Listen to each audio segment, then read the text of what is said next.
яку покинув так давно. Цілую, ставши на коліно, своє полкове знамено. Дивлюсь на нього я востаннє, у нез'ясованій журбі, всю кров мою всі скитання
Прийшли окупанти до нас в Україну, форма новенька, воєнні машини, та трохи поплавився їхній пастух, баранячий хотар.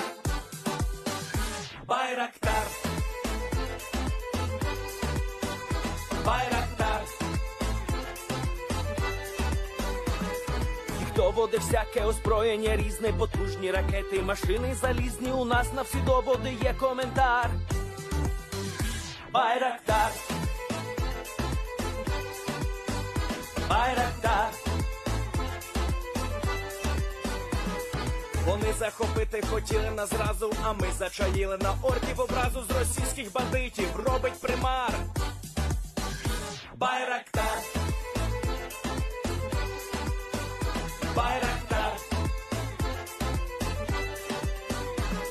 Російська поліція справи заводить, там вбивцю рашистів ніяк не знаходить, хто винен, що в нашому полі глухар.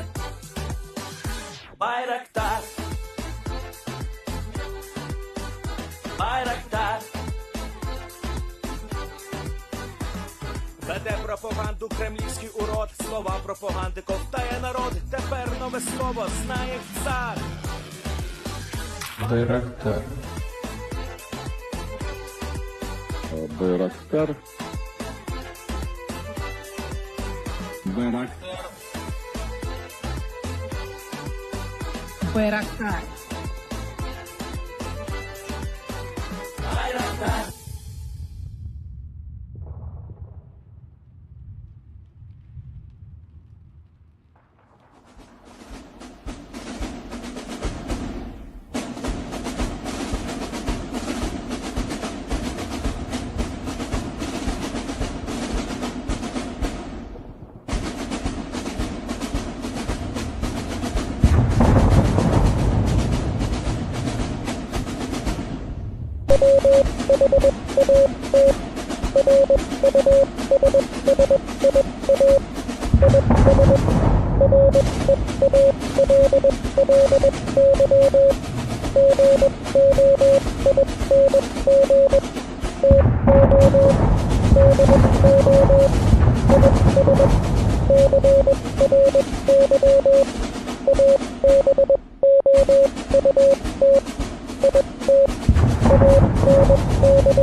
Yes. The Leaf Street Army sends its regards.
Hello, everyone. I'm the Enforcer, and my company by Enforcer Matt.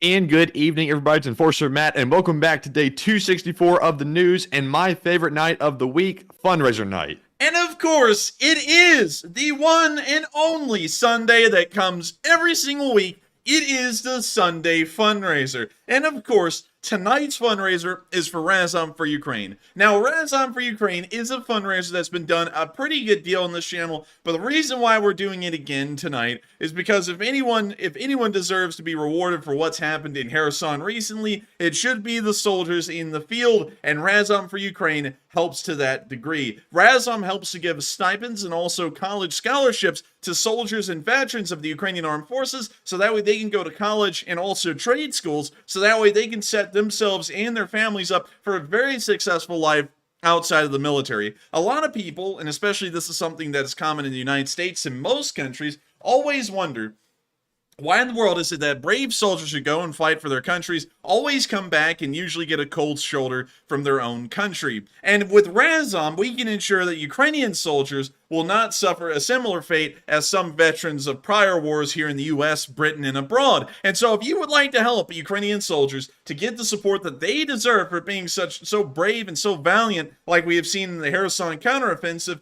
make sure to support Razom tonight, because 100% of this fundraiser goes directly to the nonprofit. We do this through YouTube Give, and I'm very glad to do it through them because it's a very trustworthy system. It, of course, is managed directly through YouTube. We don't get to touch, Matthew and me, don't even get to touch a single dime of what goes into it, and we also throw in $100 of our own every single week, because that is pretty much my way of showing that I believe in the fundraisers we're running, and also it is a way for people, if y'all want to match my $100, y'all can, or y'all can try and up it. And so with that, now that we've covered the fundraiser, which of course is an incredible one, and we are 100% behind Razom, I think it's great, we're now going to be getting to the news for the day. And some of y'all may have seen the title, and I think that's why a lot of y'all have gotten in here early tonight, because the title says that Ukraine is marching to Crimea, and the thumbnail says Crimea or bust, and a lot of y'all are probably like, there's no way that this is happening. There's no proof. And I actually had someone the other day, although we showed a video going, there's no proof. We actually have another video today of Ukrainian forces crossing the Dnipro Gulf with an amphibious landing force to land on the Beloberezhia Peninsula. And so with that, here's the video of those boats crossing the Gulf and reaching the other side. When you see them on their way in the dawn's early light, a reference to the American anthem, and it's a pretty foggy morning out there on this Gulf. And we see them racing their way across, and with them they're taking enough firepower to start clearing out Russian forces on that peninsula and potentially cause a lot of harm to the Russians and their defensive plans in the future. You can also see the raw mass of boats in front of these people, and it almost looks like D-Day out there, but with small little ribs, which is pretty cool to think, and it just begs the question, how many soldiers have committed to this landing? And this isn't even the only one we've seen. We've seen loads of landings like this in between yesterday and today.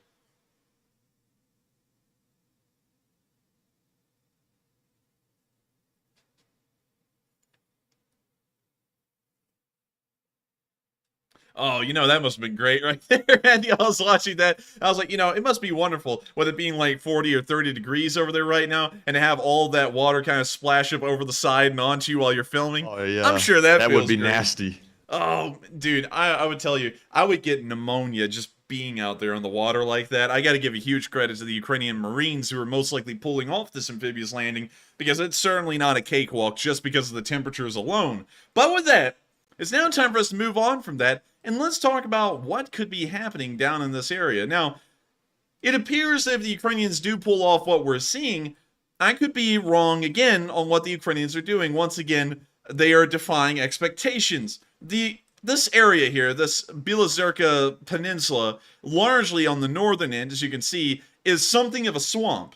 And so if the Ukrainians land forces here and actually start to push the Russians from this direction, this could start to indicate that the Ukrainians are doing so well that there is no concerns even being made for I guess you could say, the terrain that they'll be fighting on. It appears that they're not even concerned with it being a swamp, and that they're very confident in their military's abilities to fight through that terrain and even push the Russians out of it. And this type of terrain is beneficial to a defender, not so much an attacker. So we'll have to wait and see how this actually turns out for Ukrainian armed forces, if that's what they're doing. But still, it's amazing to see, and I got to give them a huge credit for even pulling it off. Even if it doesn't succeed, that was a very interesting endeavor. With that, we're now going to be moving on from the Dnipro Gulf and onwards towards Olexandrivka, where we can see that as the Ukrainians are now getting away from the celebrations and they're taking a look around at the destruction that they've wrought around them, we can see what happened to Russian forces here in the town of Olexandrivka. And so, here's the video. Starting off, we can see a BMP-3, some assembly required. Batteries sold separately. БМП-3 підерська. Отак вони у селах серед цивільного населення, звичайно, ховають свою техніку і перечікують до виходу на бойові позиції. Але наша доблесна... Real quick, I hate to pause this, but Mandy, this guy literally is using a BMP-3 turret as a soapbox. That is the coolest thing ever. Like it's almost like a documentary. Like he stepped up onto it and then he started his like little script. You know, he's like, "This is Ivan's BMP-3. Many are like this around the front line." Like it, honestly, this is great delivery. I love it. But we're gonna let the video continue. Артуха, після того як виявляється, така ціль знищується і вже ніякої користі не принесе ні військовим ЗСУ, ні зрозуміло ворожій армії, ні навіть економіці України. Like he's teaching the daily lesson. Yeah, he's like, "Okay, kids, gather around. We're going to talk about the impacts of the war in Ukraine and what we have to do in the cleanup process." Look, now he's even going to start showing off parts of the BMP-3 turret. Що займе купу грошей. Але це наглядний приклад того, як армія Русні ховає свої бехи, танчики, таке інше посеред будинків, в населених пунктах. В даному випадку це населений пункт Олександрівка. І незважаючи на те, що тут десь цивільні мешканці поряд мешкають, ховаються за спини цивільних. Після їх вишуковування відбувається приблизно таке. Це яркий приклад правильного приходу, в результаті котрого здетонував БК, і цей гівнюк назавжди покинув. Very nice. This comes straight out of the Oxford Dictionary for elimination. It says this shithead has left the field of battle forever. I like the adept description. Так буде з кожною одиницею ворожої техніки. Це буде Україна. We now see them driving through Olexandrivka, the Ukrainian flag flying over the town sign. We see some more destroyed BMPs. What? Wait a minute, that was insane. I don't even know where the rest of that one was. That right there, Matthew, is the roof of a BMP-1, the entire top of it. And somehow it just got lifted off in one giant sheet with the turret and dropped further down the road. Would that count as a turret toss? That's a great question. I have no idea whether that counts as a turret toss or a tank toss. I don't really know. I mean, that's a great question, because now that it includes the entire upper part of the hull that's also flown down the road with the turret, is that a turret toss? I mean, I saw S. Weniger saying in the live chat, no, it's a roof toss. Yeah, I have to say, it's probably a roof toss. And everyone's saying we ought to count it. No, I'm not going to count this one. I think this falls under an entirely different category, and we're going to call it the roof toss, because that was actually a really good way to describe it. So we're going to call this one a roof toss. And considering that's the first one we've ever seen, it gets a 10 out of 10.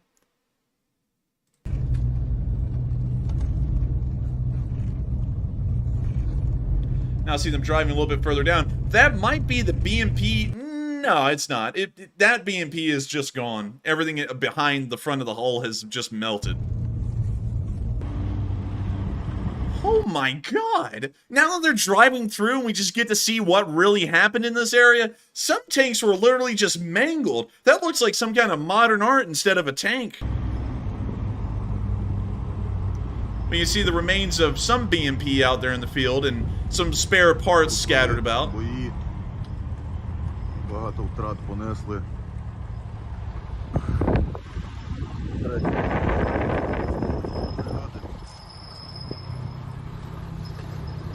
The Russians got slaughtered. You can't even tell that some of this are vehicles.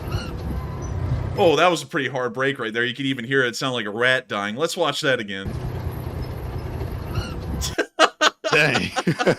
Somebody pressed the wrong pedal. Yeah, he slammed the brake a little hard, but wow, that is... We've seen that one before, like with the exact same armor modifications and everything. That right there is a Russian T-72B3 that the Ukrainians have captured and modified, and we can see that they're using it as they're driving through the remains of all of the Russian vehicles that they destroyed outright and were not able to repurpose and reuse. Ось такий трофейний.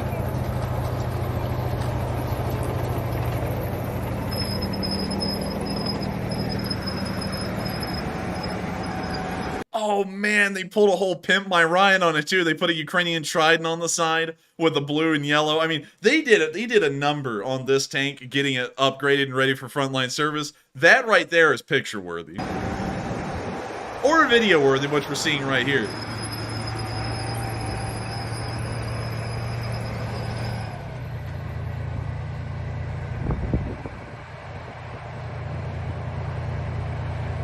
We can now see the tank stop. We now see this little convoy on their way, and we can see even more destroyed Russian vehicles, like that main battle tank right there. We couldn't tell what kind it was. A thing? I don't even know what that one is. It's so destroyed, it's something, but beyond that, I have no idea how to describe it even.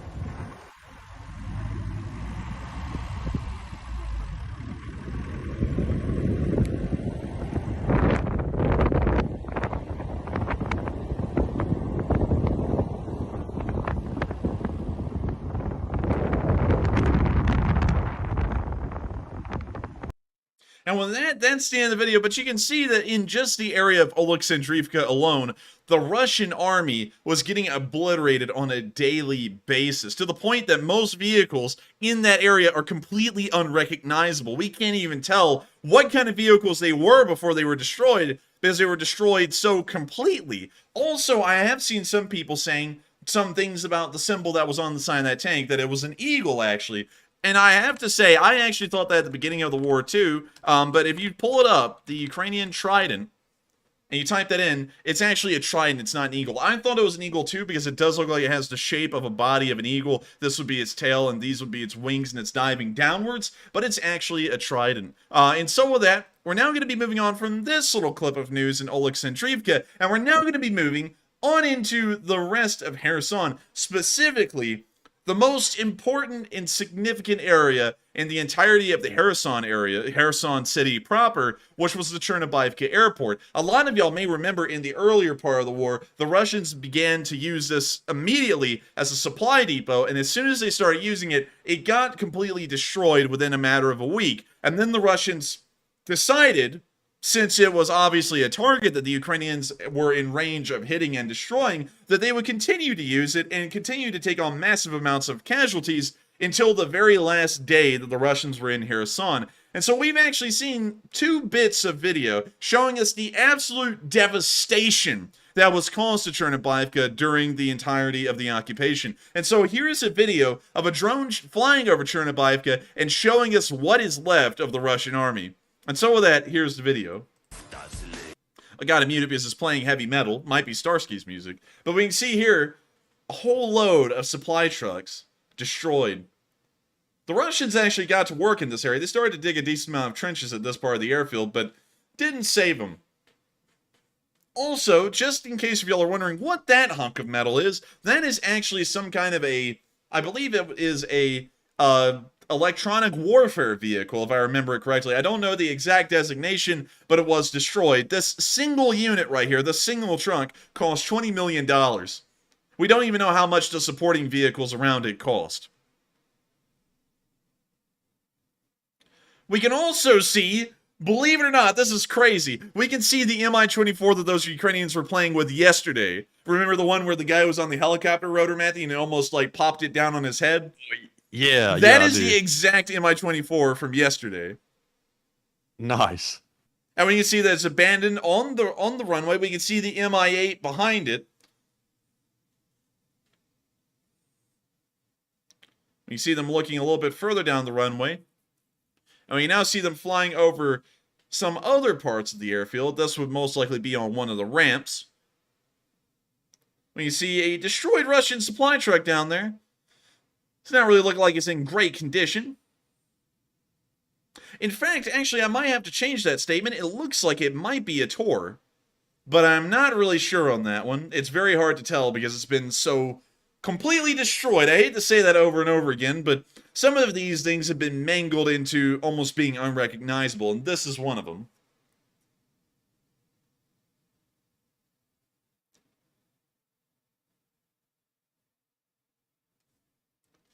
And we can see the drone taking a very thorough look at this one.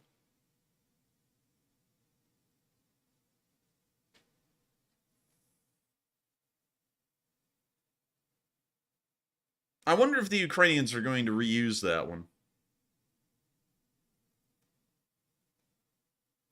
If they do, it's going to be some kind of a Frankenstein vehicle because they're going to have to just cut the front off and attach it to something else.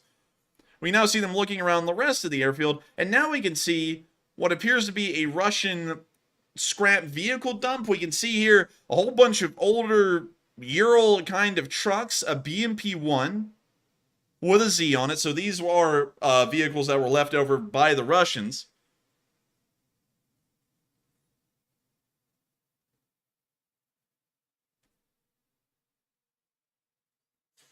We can see here some more supply trucks, an MTLB, slightly crisped. We can also see a couple of more supply trucks. We don't know exactly what make they are. And we can also see a very rusty BMP-2 down here at the bottom left corner, now in the center of the screen. It appears that a tank of all places on an airfield, had a turret toss. It looks like it used to be attached to this hole over here and flew all the way from the far left of the screen to the center of the screen and upside down. All in all, although we didn't get to see that turret in flight, I would give it a 10 out of 10 just because of the distance it covered. I think that would even compete for gold in the javelin throwing competitions in the Olympics. I hope y'all see what I did there. And it looks like in this one spot alone, they lost 3 whole tanks. Actually, correction. The turret over there came from this tank. The turret on this one is actually sitting on top of it upside down. Looking around the rest of the airfield, you can see how badly it was hit continuously because there's just little pieces lying around, like this cab of a KAMAZ that's just in the middle of nowhere, and there's no KAMAZ truck nearby. And so the Russians, over 8 months of being at this airfield, were getting hit so badly that they would clean up, it appears, most of the larger stuff, although they would leave some of it behind, and then just the bits and pieces that were in the middle of the fields, they would just leave. And so the scraps just started to build up, and we can see that the place looks like a junkyard now. Real quick, Enforcer, a question I saw in the live chat from Rick Mentor. He said, can you say what kind of weapon caused the destruction of the vehicles? We cannot say. We didn't get to see it on film, so we're not exactly sure. It could have been a HIMARS, it could have been a Uragan or a Grad. It most likely was an Uragan, because earlier in the war, when Chornobaivka was getting hit heavily, the longest range MLRS the Ukrainians had were Uragans. So that could have been causing a lot of the losses that we see here at the airfield. A decent amount of them also could have been from the HIMARS. But we're not entirely sure on that because we weren't able to document the exact loss of all of these vehicles and what weapon systems led to their demise. But we can see here a turned over 4320 with a flatbed that appears to be pretty thoroughly destroyed as well.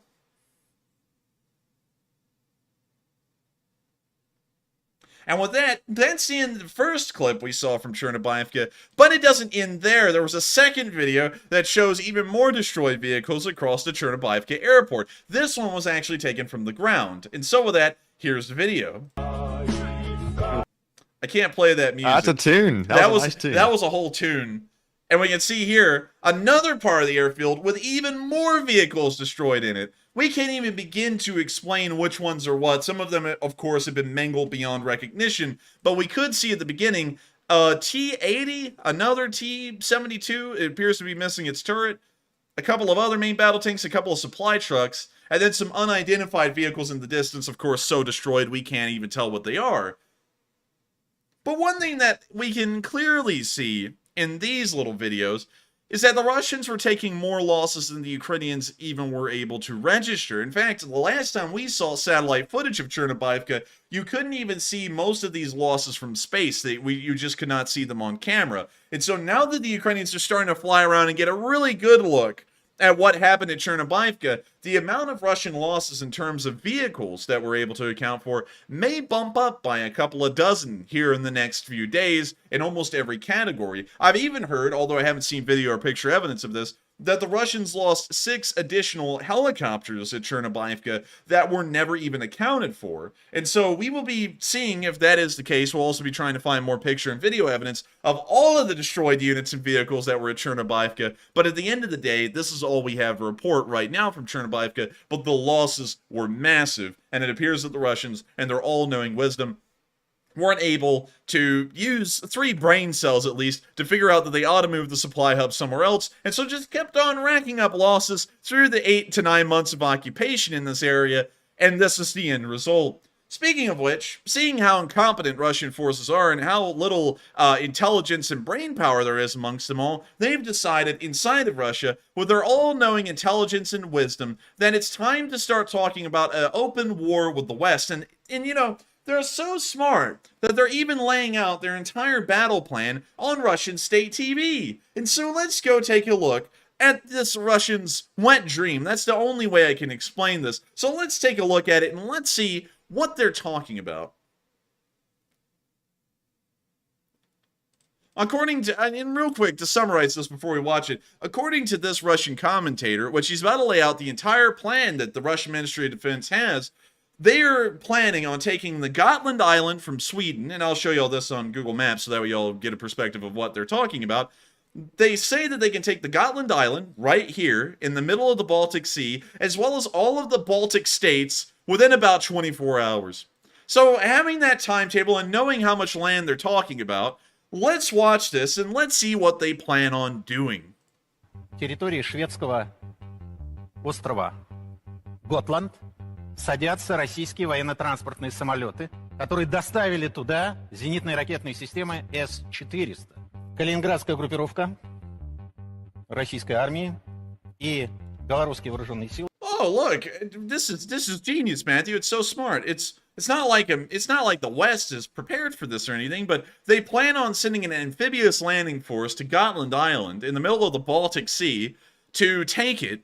And then at the same time, they're just going to march forces from Kaliningrad and Belarus and just cut off the Suwalki Gap or the Suwalki Corridor, and no one's going to do anything about it. They're just going to stand by and just let the Russians do all of their plays and pull all of their cards and not respond to it at all. Yeah, they couldn't even pull off the Ukraine one right, so how are they going to move on to that? Yeah, and that's a great question. Also, another thing, the way they presented this information is incredibly misleading because they're not, you can see here that they're listing off troop numbers in Estonia, Latvia, and Lithuania, but do you notice something important that's missing from these numbers, Matthew? What's that? They're not even including the number of military forces that these countries have. Like in Estonia, they only say there's 987 British troops. Well, what about the Estonian army? Like, do they not exist or something? Like, let me pull them up real quick and let me show you. It's not just 987 guys they're going to be going up against. They're going to be going up against an additional 4,000 soldiers in Estonia alone, and there's another 225,000 of them in reserve, which would be called up immediately.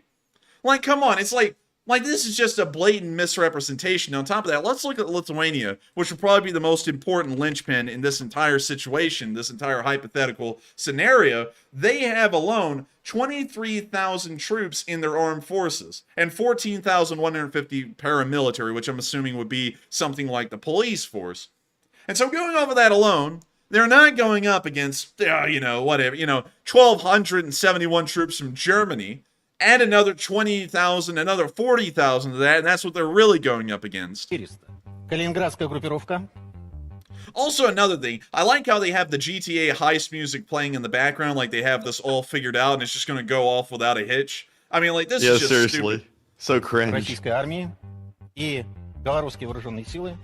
Now it's really picking up. Now the bass has dropped. Соединяются и изолируют НАТО и Польшу от прибалтийских стран. Наносится массированный And just look российский... at that. I mean, they got it all figured out. Now let's listen to the next part of this master plan, everyone, because y'all are going to be blown away. The West has no defense to this. They're about to tell y'all the full scoop, the full beans. You know, they're about to give you the Bush baked beans secret recipe right here. Let's watch what they got to say. Радиоэлектронный удар, включаются все средства радиоэлектронного подавления Западного военного округа, Балтийского флота. Радары натовские слепнут, ничего не видят. В это же самое время... Now, wait a minute. Let's go back. Now that he's babbled all this bull out, let's read this off and let's understand what this man is saying. But wait, first off, isn't this the same attitude and the same like plan they gave for the Ukraine war? And look how that went. It kind of is, but we're about to get to a whole extra layer that this guy isn't even considering. Right here he says, Russian radio electronic strike is being launched. All means of electronic suppression of the Western Military District and the Baltic Fleet are being activated. NATO radars are being blinded and can't see anything. I don't think it's crossed this guy's mind that, I don't know, if NATO radars went down, don't you think that the U.S. Air Force would start obliterating the electronic radio warfare stations? Don't you think that would be almost instantaneous? Like they're just going to do this crap and the West is just going to sit there like a bunch of idiots and not do anything during this whole time and just watch it happen. You know, like... This guy's face. This guy right here, like, embodies the whole, like, attitude. Like, look at him. He's like... we're going to die. Yes, he's imagining this up in his head, and he's got two halves warring inside of both parts of his head. One of them is the realist going, this crap wouldn't work, we would be dead within minutes. The other half is going, Slava Russia, it's a beautiful country, we could do anything. But I can tell you, this is a stupid harebrained plan. Let's listen to the rest of it, though. Maybe I'm just too confident in America. Maybe they can really get this working. So let's listen to the rest. В это же самое время в Таллине. Also, I like how they have the bass line in the background for that song, Man, It Feels Good to Be a Gangsta. Like, they got the bass of that song playing in the background. Once again, the song telling you they got it all figured out. This is all in the bag. В Риге, в Вильнюсе вдруг появляются вежливые люди. Oh, look at that! Look at that! They're pulling the 2014 playbook out. At the same time, in the capitals of all the Baltic countries, polite people, which is meaning the Russian army, just materializes. And they're welcomed by everyone. Everyone loves them. They're immediately celebrities. They're like Justin Bieber, although he's not really liked by anyone. Or some other person. Just fill in a celebrity because I don't really know any. And they're going to be received like that right off the bat. Has it ever crossed the Russians' mind that, you know, they can't even get into most of the Baltic countries right now, and the visas of Russian citizens are being revoked and they're being deported back to Russia? I think it would be a little bit hard to pull off, but I might be wrong. I think the Russians really got this whole thing figured out. If the war in Ukraine has told us anything, they are the masters at failing at war. And, you know, looking at the bigger picture, what is even the point at this point? What is the objective? The objective is to crush the West, because taking the Baltic states is going to crush America. And I think they're just illusions. Приветствует местное население, которое не приветствует, оно просто попряталось и закрылось в квартиры. Oh, and I like this part. The population that is not welcomed is simply hiding in their apartments. Yeah, I know. That's how the Russians work. It's not like they would drag them out of their apartments and torture them and kill them or anything, or they would fight back. They're just going to sit idly by and watch this all happen. And America's not going to do anything. They may as well be out of the picture. Выключаются средства радиоэлектронного подавления, и изумленный Запад и НАТО узнают о том, что Россия объявила бесполетную зону радиусом. And they find out, like, they just wake up one morning and they're like, uh-oh, I'm 8 hours behind the curve on this. Russia's declared a no-fly zone with a 400-kilometer radius around the island of Gotland. We're about to show y'all in scale how big that is in a second and how delusional that is. 400 километров вокруг острова Готланд. Все Балтийское море находится под прицелом российских бастионов, которые там же развернуты. Те немногочисленные силы спецназа, специальных операций Канады, Великобритании, Германии, США, в странах Балтии. And I love how the VDV Remember Matthew at the beginning of the war at Hostomel when the VDV got their heads crushed by Ukrainian National Guardmen? Like, do you remember Yes. that? Like, Yes, I do. The Ukrainian National Guard, and while the Ukrainian military is incredibly competent, the Ukrainian National Guard, out of all of them, is probably the least trained and least professional. And and that's not true across the board in the United States. The U.S. National Guard is almost on par with the U.S. Army in terms of their training and ability. But in most countries, the National Guard will be of a slightly lesser or way lesser quality. We don't know how far off the chart we are with Ukraine compared to the regular army. And the VDV, which is supposed to be the cream of the crop of the Russian armed forces, was literally blown away by the Ukrainian National Guard. And now he's saying that they're going to be going up against U.S. infantry, and not only the Americans, the Canadians, the British, and the Germans, and the VDV is just going to wipe them out. Come on. These guys know they're spewing crap because this guy right here was about to bust out laughing. Like, if you back it up like 10 seconds, he was on the verge of like going to a fit. This guy believes it, though. This guy here, he really believes it. But this guy, yeah, he kind of looks like it. He doesn't believe it. I wouldn't believe this BS either. It's just a bunch of bull. Полки Псковской дивизии ВДВ, и они складывают оружие. Новое правительство в Эстонии. They are putting down their weapons like anyone's done that yet. Like, the new government, oh my god. Oh my god. Латвии, в Литве провозглашают. I don't even have to add to Народная this. Республика, Латвийская Народная He Республика. finally laughed. He's laughing at the He couldn't silliness hold of it this. in. Литовская Народная Республика. Все. And this guy, he's about to break too. And so let me real quick. Let's do this. 400 kilometers to miles. How far is this? A 250-mile radius around the island of Gotland. So let me show y'all how far this radius around Gotland would go from its most southern end. So let's measure 250 miles. And so the no-fly zone that they would create will be violating the airspace of countries like Poland, a little bit of Germany. It would be interfering with the international waters and the sovereignty that Germany has over them. And then it would also be pretty much creating an entire no-fly zone over the whole of the populated areas of Sweden. And so what they're trying to tell us is that they would pull that off and no one would do anything about it. They would just sit back. Like, I don't know about y'all, but I've never heard of America to be the kind to just sit back and let stuff like that happen. This is just idiocy on their part. I've never heard of any kind of idiocy like this. These stupid people still believe in the Russian army that they could ever do anything. Didn't we just... This is how Russia distracts the public from what's happened in Kherson, is that they're still going to sing them the old campfire song that the Russian army could do anything and they can pull off stunts like these. My question is, how big is... Let's pull up a real size map. True size. Let's put Estonia, Lithuania, and Latvia within Ukraine, and let's see how big that is compared to Ukraine. So, Lithuania... We'll start off there. We'll drag this down into Ukraine. Oh my golly. That is actually a pretty big country when we put it in Ukraine. Lithuania is about the size of the entirety of the Kherson Oblast and Crimea combined. Now let's go get Estonia. Let's grab that real quick and let's drag that down into Ukraine. Wow. Estonia is also pretty big fish to fry.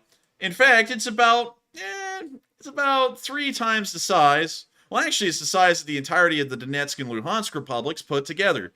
Now let's go get Latvia. Let's go grab Latvia, and let's go throw them all down in here. And so now let's throw them all together like a little jigsaw puzzle. So let's put this one here, and let's put this one right here. And there we go. There's the Baltic states put inside of Ukraine for scale. And tell me, have the Russians ever been able to take that amount of ground in the Ukraine war right now? No. Could they be able to do that against actual NATO countries? Absolutely not. They would probably make it in Estonia just 1 mile, and then by that point, the entirety of the bulk of the United States, well, at least the Air Force, would be obliterating them from the sky, and we would be on our way to St. Petersburg. And so, I wouldn't really put a lot of credit into that, but once again, I have to show y'all the insanity of the Russians and what they're saying on TV, and what they're saying on TV as well about the Russian army and what they can do still is a completely opposite image. It may as well be a dichotomy in between what the Russian media is saying and what the Russian army is, because today we got a pretty good look at what's going on the ground, and now enlisted soldiers of the Russian army are physically assaulting and beating their officers. And so let me show y'all this two-part video of that happening.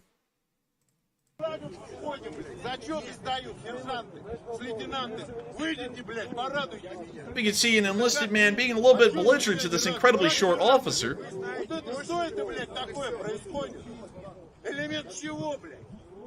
Да нахуй мне нужен? Мы на войне строим будем ходить, блядь. Нет, а хули вы тогда это делаете? You see that this man is really sticking up for the rest of them. When you see the little officer feels threatened, but he doesn't know what to do. Хуй пойми, что это профанация, блядь. Имитация стрельб, имитация учений, имитация строевого строя. Я? Мало. Мало.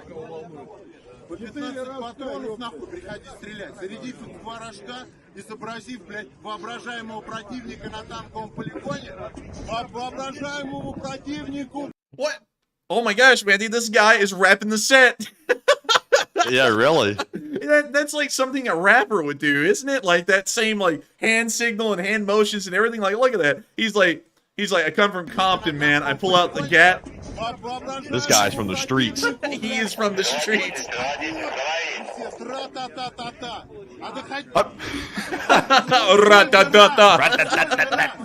Два раза на пристрелке и 1 раз на учебно-контрольных стрельбах. 1 раз мы... Помолчи, блядь. Wait a minute, did that guy just try to grope him? Did he?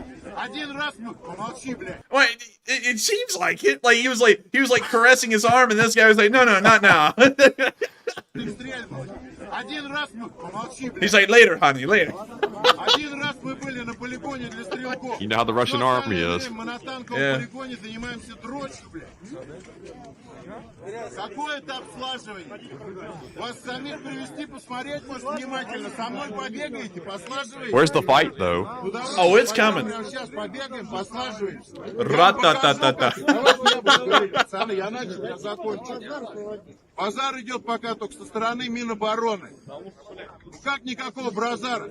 Я еще раз говорю, почему мы стреляем по воображаемой пехоте противника? Где мишени, которые поднимаются, выдвигаются? Почему мы проводим тренировки по стрельбам на танковом полигоне?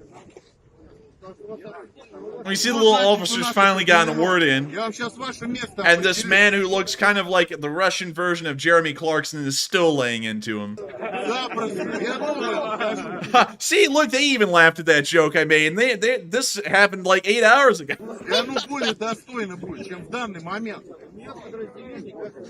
Да. Ну, здорово. Правда? Да. У нас, блядь, мы 2 недели лежали, из 2 недель там 5 раз ходили на стрельбы по 15 патронов. У нас... Well, you see, he's still laying into the guy. Now, real quick, there's about 30 seconds left of this video, but we're going to skip forward to the part where the Russian officer starts getting beat. That's in part 2. So let's move to part 2, and let's get right into the action. Because I want to see a thrashing. I want to see Jeremy Clarkson here just lay into this little man. So let's watch this and watch it happen. Давай так стоять. Ничего, плюнь тебе на воротник. Нормально. Ну, а что ты? А? Вот это It's about to break out. Things are getting heated. Башка отлетит, нахуй, дурак. Я мастер спорта, блядь. Ну, хорошо, я таких, как ты, нахуй, просто загибаю, блядь. Ну, я рад. Не смей так со мной разговаривать. Офицер, блядь, а вы руки в карманы. Someone whip out the gat and give this officer the rat-ta-ta-ta-ta. Что ты мне сделаешь? Что ты мне сделаешь? Ну, давай. Я никого, Давай. солдат, никого не бью никогда. Руки из кармана вытащи. В зеркало видел, Фуцер? Ну, у меня к тебе теперь такое отношение. The officer's still sticking around. Офицер, руки в карманах, блядь, держит. Я должен, блядь, кого-то бить. Ну ты пошел отсюда нахуй, раз тут никому ничего не должен. Вот вы сейчас зачем так говорите? Затем, что я выражаю мнение коллектива. И если я не прав, коллектив мне скажет. А коллектив считает, что я выражаю их мнение. И я прав. We see the conversation still going on. Какое ваше отношение? Так же к вам и относимся. Что вы можете передо мной стоять вот так, ёпта. Серьезно? Нет, Ты чё, блядь? Oh, the crowd's devolving into a mob. Я как считаю нужным, после того, как вот я все видел, как считаю нужным, так и буду с тобой разговаривать. Понял? Но это неправильно решение. Неправильное решение. Поверь, неправильно. Вот за время, сколько я здесь был, я со столькими солдатами переговорил и пытался вас в душу уложить. А вы сейчас присутствуете придете. Зачем? у нас душа на месте. Хуй вы на нас положили, а не He's now enraged the crowd Не again. служите, в окопах не сиди.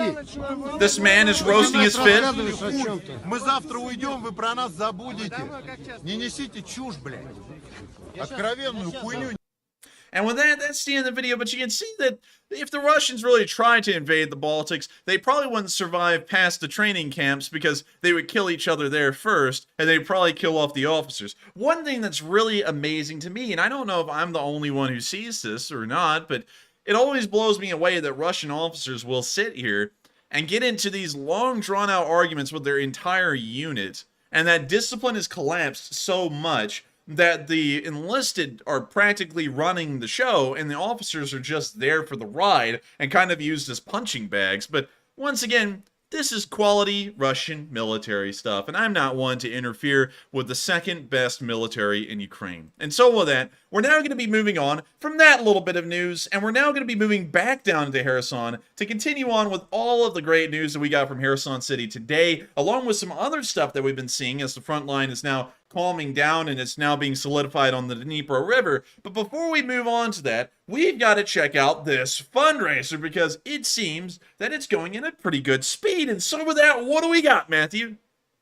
All right, so an update on our fundraiser. We are currently sitting at just at $2.9 thousand of our $7.5 thousand goal. So we are making pretty good progress. And also, Enforcer, we do have a list of top donors if you want me to call those out. Let's hear them.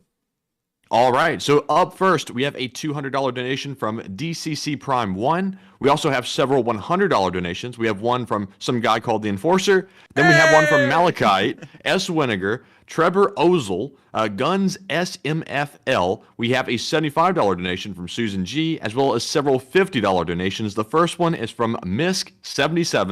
And then we have one from Quai Vincent, Richard Bell, Sharon Tukolsky, Zoan Tran, Cindy Mitchell, Shannon Alaminsky, Bob P., and also, finally, Anti-Defs. And that is our top donors for the moment. But thank you all so much for your generous support tonight. We're making good progress, but we still have a little ways to go. But I am confident that we will reach that $7.5 thousand figure. And I want to thank everyone so much who supported tonight's fundraiser because Razom for Ukraine is helping out the soldiers that we saw marching into the town of Kherson yesterday. Those soldiers that were once again getting reunited with their families, getting hugs from people all over the street, and filling their cars with bouquets are the exact kind of soldiers that will be benefiting from tonight's fundraiser. And so once again, because some people always ask, ooh, well, why the hell are you plugging the fundraiser? I'm here for the news. Tonight's segment, the whole entire news segment, is entirely for helping out the Ukrainians. Matthew and me don't even get any kind of support tonight. We do this entirely because we care for Ukraine and we want to help them out as much as we can. And so that's what this is all being run for. Every other day of the week is entirely about delivering the news. But today is entirely about supporting the people that we're covering the news on. And so while we have news on the channel, I highly recommend that everyone supports this fundraiser as much as they can and gets us to that $7.5 thousand goal. It seems like we're getting there quite quickly. And we also had another large donation come in from Just Chillin', who threw in $100. And so thank you so much to everyone once again for supporting this fundraiser, because it's going to help out a load of these soldiers a great deal in helping to improve their lives once this war ends. And of course, everyone's always talking about give them bulletproof vests, and a lot of people have been helping out with that, and it's great help. But this war will end, hopefully soon, and these soldiers will have to return back to their civilian lives, and hopefully we can help them to have a much better one than they would have had before. And so with that, I thank everyone so much once again for supporting this fundraiser. And also, Matthew, do we have any polls? Yes, we do. So let's jump into those 2 polls. The first one said, would you consider the BMP a turret toss? It looks like 64% said yes and 36% said no. So I'm assuming that out of some of you that said no, you're probably voting for the roof toss. So I'd have to agree with you and say I would call it a roof toss. But Enforcer, what say you? I would honestly have to say it doesn't qualify as a turret toss because if half of the tank is flying through the air, it's a lot better than a turret toss. That's a whole roof toss. And so I would have to go with roof toss for sure. And so with that, I hope I addressed that poll fairly well, and we are on to the next one. All right, and up next, the second poll said, do you think Ukraine should enter the scrap metal business to help fund the rebuilding effort? It looks like 87% said yes, it would be a great business. 8% said maybe, and 5% said nah, it isn't worth it. So I think that Ukraine could become the world's next biggest scrap metal dealer after the war is over. But Enforcer, what say you?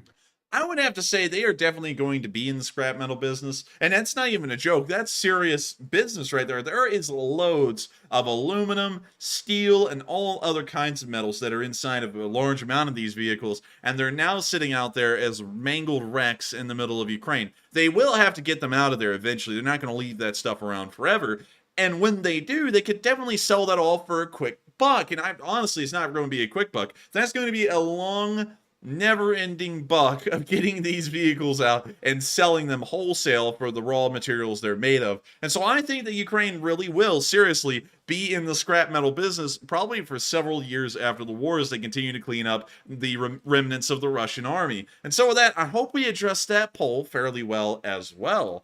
And do we have another one, Matthew? That was our last poll. And also, real quick, I saw a few people asking about a video. Are we going to have one for tomorrow? I'm not sure if the Enforcer has one coming out, but mine will not be out tomorrow. It will be out next Monday. I'm still deciding on the topic, but there is one coming in the meantime. But Enforcer, how about you? Is there a video coming tomorrow from your side? I do not have a video coming out because I still have not been able to hash out some stuff in the background. I was planning on getting something out in about 2 weeks' time, but I'm still trying to work on thumbnails and camera people because I'm trying to make it possible to do videos where I'm in front of the camera and I'm actually wandering around places. That will probably be incredibly difficult to pull off, so it'll be a very low production schedule, probably just one of those videos a month, but hopefully y'all will enjoy those a whole load. One thing that I was thinking about doing, and I've written down a whole bunch of video ideas, is going to some places in Alabama that are incredibly important for the U.S. military. Some of these places, of course, are known to many Alabamians, like the Redstone Arsenal. One of the other ones was Fort Benning, and not just Fort Benning, the Fort Benning Infantry Museum, because it's a pretty cool museum, and another place that I've been eyeballing way up here near Anniston is the Army Depot. Of course, this would take a decent amount of time to get all of this worked out behind the scenes, to try and get in there, to try and interview people and talk to them and show folks around. I've got to try and figure all of that out, and I'm trying to work on all of the logistics for that in the background right now. And so I don't know when that series will be coming out, but hopefully it'll be coming out in the future. And hopefully a lot of y'all will enjoy it too, because it will be a lot more high effort than the government cheese video I put out before. Probably no stock footage involved at all. It will mostly be me in front of the camera with something filmed by me. So it will be incredibly interesting to see, and hopefully y'all will like it as well. And so with that, I hope that addresses that question, a very good one, and hopefully we can start moving in the direction of making all kinds of interesting videos in the future. And also, Matthew, could you call out that massive amount of support to the fundraiser that we just saw? And yes, we did just have a $200 donation come in from Retail Mix USA, as well as a $100 donation from Activista and also Fred Von Hess. And we've gotten up to $3.6 thousand. We're almost halfway there. And y'all know what they say about halfway there. There's a song about it, but if I sang it, their attorneys would come and sue my pants off, and I don't want that. But with that, It's now time to move on from the polls and that question, and it's time for us to address a few live chats. Tonight, we do not have super chats, so all of the questions that we'll be answering will be coming straight out of the live chat. And so if you've ever wanted to ask a question, and if for some reason it wasn't covered on nights before, tonight is the time to throw in a question, because it will most likely have a high chance of being answered. Make sure to @Enforcer or Enforcer Matt in your question, so that way Matthew can see him. And so with that, what is our first question? All right, so first up, we do have our Morse code decoders of the stream, WF2U, BME, Mark Hodges, CFA, and also a newcomer, Mike Leary, who have figured out the Morse code, and they say tonight's message is, what Russia is really going to do is cry about it, and then cry a little bit more. End of message. Ding, ding, ding, ding. And y'all are correct. All Russia can do about what's happening now is cry, and then cry a little more, and then maybe cry just to finish it all out. There's nothing more that they can do, and I just don't see it happening any other way. And so with that, thank you all of y'all so much for deciphering that Morse code, still on day 264, and with that, we are on to the next one. All right, and up next, we have a question from Mad Machine, who says, could Russia leave sabotaging units behind in the withdrawal? It appears that they may have tried to, but most of them have already been found and forced to surrender, or it appears that the Ukrainians may be calling a few of them, but we don't really have a lot of information to work off of in that direction either. So that's about all the information I have right now, but we have seen some Russians dressed in civilian clothes wandering around and trying to blend in because they weren't able to withdraw. And so with that, I hope that answers that question fairly well. And we are on to the last one before we get back to the Kherson news. All right, and the next one goes to Andre Dominguez. Hopefully I'm saying that properly. Andre says, Enforcer, how many more retreats can Putler sustain?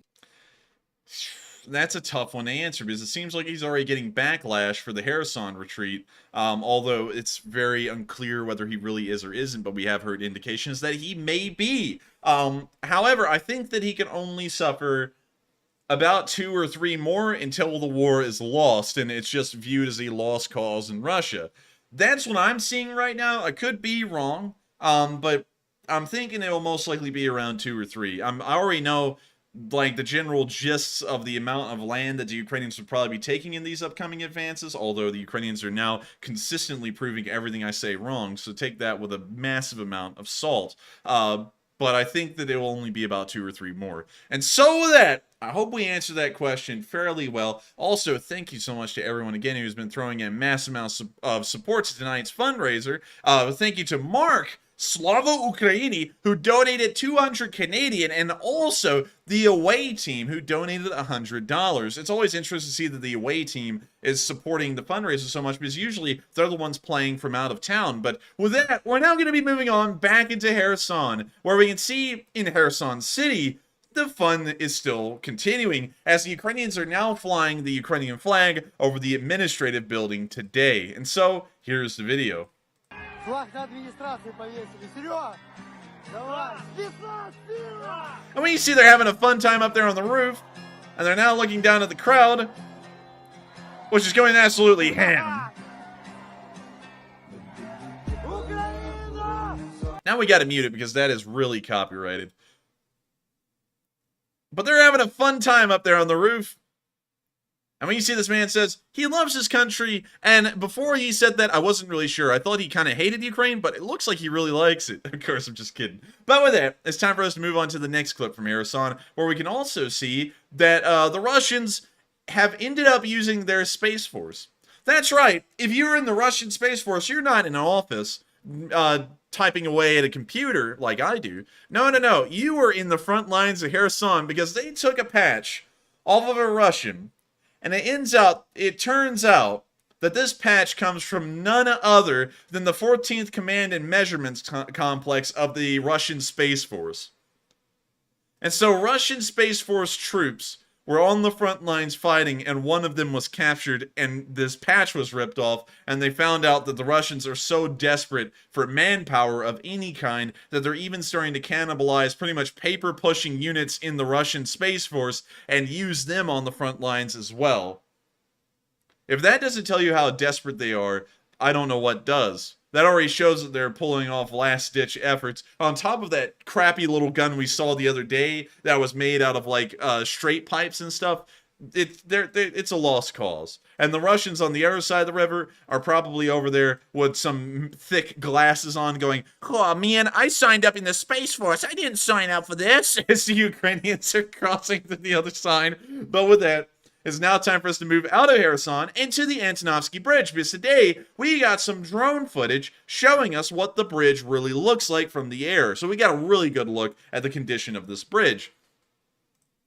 And y'all also may remember that this was the exact side of the bridge where we saw that famous firefight on day 4 of the war when this channel blew up, where the Ukrainians were on this side of the bridge and the Russians were on this side. Of course, I gotta mute it, but when you see the drone is starting its nice little flight over the bridge, when you see that the pontoon bridge already has been very screwed up, it doesn't exist anymore. But you can also see a duck down there enjoying the water. It's always a good day to enjoy the cold waters of the Dnipro River, and I bet there's Russians in that water also enjoying a little swim with that duck. We can see right here some of the damage.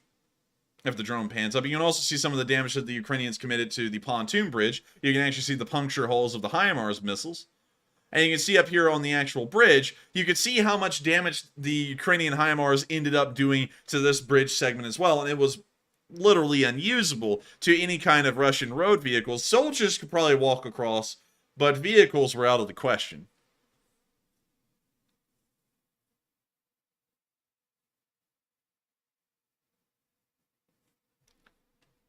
And as they pass over that pontoon bridge, we're now passing down to some other segments where we see more pontoons that went to the bottom.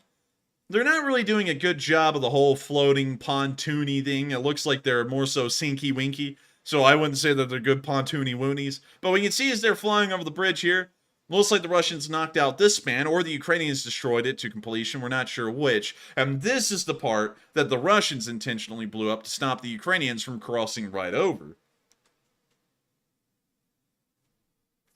We can also see that they destroyed the pontoons as well.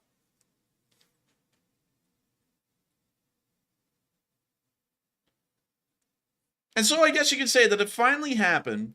The Antonovsky Bridge was completely destroyed. It was already mostly destroyed in terms of its usability, but the Russians made sure to finish it on off, so that way the Ukrainians wouldn't have a chance of getting the thing back. Speaking of which, if we take a look at this, you can actually see this on Google Maps. If we go down to Kherson, you can see that this drone was flying down the bridge from the southern end to the northern end. This is very important because it shows it started off on this southern end and there are no Russian forces to be seen. Of course, they probably wouldn't be seen this close to the bridge, but there's no sign of Russian activity on the southern end of the Dnipro River whatsoever, even near such a critical place as this bridge, which could be used by the Ukrainians to cross. Although it's heavily damaged, they could end up doing some slight repairs and start moving infantry across to create a foothold on the other side. Yet we didn't see any Russian forces there. Moving on to the next clip, we can also see that the Ukrainians have walked onto the bridge, because, of course, nothing stops the Ukrainians, and they raise their own flag on the side of it. And so, here's the video. You see them looking around the Dnipro River and taking their flag and hanging it up on the railing of the bridge right in front of all the destroyed spans.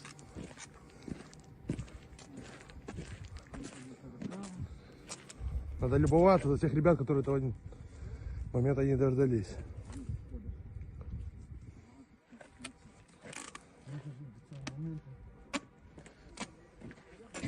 We now see them taping the flag to the bridge with some very sturdy duct tape. Duct tape is the go-to tape of the military. And with that, that's the end of the video, and it's nice to see that the Ukrainians are once again claiming ownership over the Antonovsky Bridge, more or less mostly destroyed. However, it's a good thing. With that, we're now going to be moving on a little bit further up the lines and more into the countryside now, as we can see the Dutch YPRs crossing through the Ukrainian countryside. These things are a modification of the M113s that the United States once used, and we can see them on their way right here, all of them flying Ukrainian flags. A very nice sight.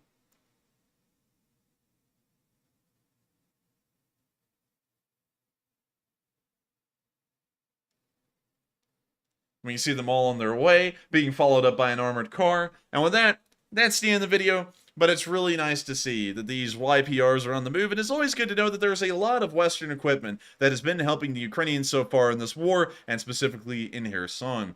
With that, we're now going to be moving all the way over towards the direction of Novikakhovka, where we saw that the Ukrainians were able to capture a couple of Russian vehicles. Again!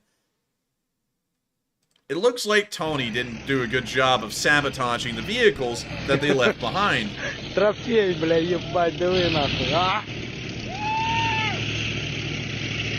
And we can see they're having a hell of a time on this thing.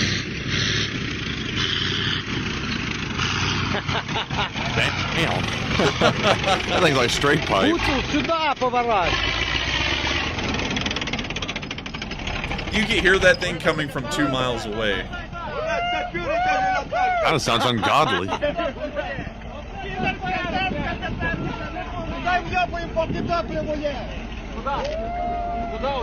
Куда тікаємо, поки топливо є? Кіло? Да ты, блядь, сейчас Гуцул, ты что, блядь, заедешь в село, блядь? У мене в рюкзаку прапор є. Давай прапор запхай.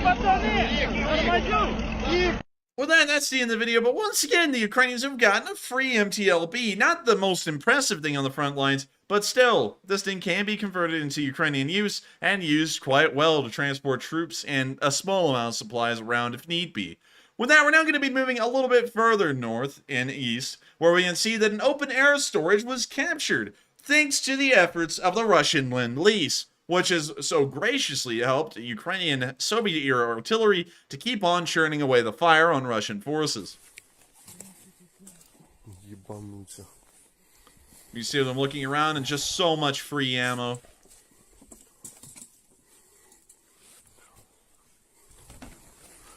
Вони накопали, привезли БК і сібалися нахуй. Спасибо їм. Да, ленд-ліз.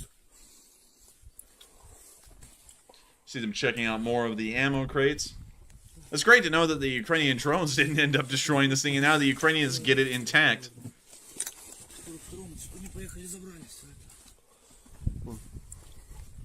Ну все, такі ящики. Ще стоять нові. And with that, that's the end of that clip, but I always like to know that the Ukrainians are still getting free supplies. Well, that we're now going to be moving, once again, a little bit further north, where we saw memories of a battle that's long since passed, but we never showed on this channel. Months ago, a Ukrainian force in the Kherson area was outnumbered, and so they used their BMP to storm onto a Russian position, forcing the Russians, larger in number than the Ukrainian attackers, to retreat. And so here's the video. Well, you can see the Russian dugouts, once again, looks like a trash pit in a way. And these are what appear to be, what I'm assuming, are the Russian soldiers.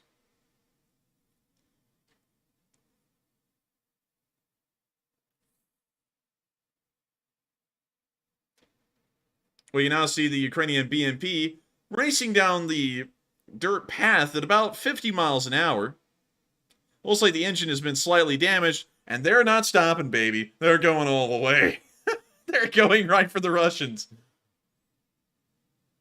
The smoke is now dissipated off the BMP. We can see the Russians who are completely unaware of what's coming. We see the Russians now firing at the BMP. The Ukrainians on top are hopping off. The BMP comes to a stop.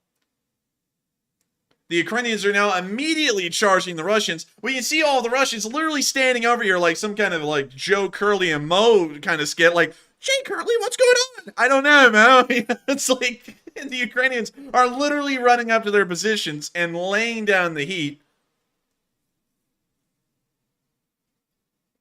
You can see this one guy up here. It looks like he tried to lob a grenade. The grenade missed them all. You see another grenade that landed quite close, but it looks like the Ukrainian that was closest to it has now gotten up and is running back a little bit. The Russians are now picking up, and they're all running from their own positions, although they outnumber the Ukrainians in this area about 2 or 3 to 1.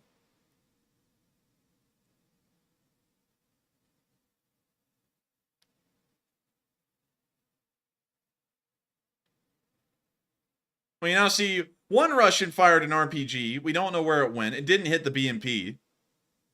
The Russians are now legging it. The entire unit is running from the field.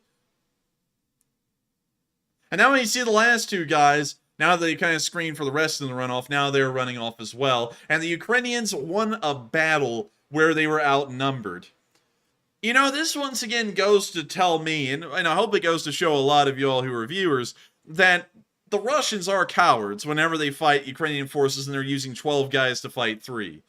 And I know that it doesn't make a lot of sense, usually when you're numerically inferior to your enemy, to attack them, but the Ukrainians show that even when you're outnumbered 3-1, that you can attack and win, like we saw in this video right here. This happened months ago, and we never got to see this footage until today, and so I guess you could say that this is a remnant of battles that have long since passed. They'll never happen in Kherson again, thankfully, but you can see the kind of bravery that allowed the Ukrainians to finally secure the victory that we see that they've gotten over the past 2 or 3 days.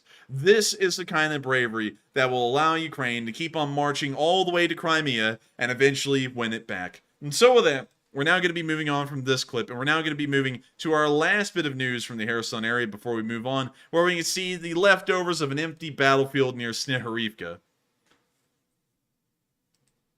And you wouldn't believe it, there was a lot of Maytags out here. Maytag. Some kind of a compressor. I don't even know what that is. A rocking chair. Another washing machine. Looks like there's even another washing machine up there. 3 washing machines and about 2,000 square feet of ground. The Russians had more washing machines per square foot than the average American family.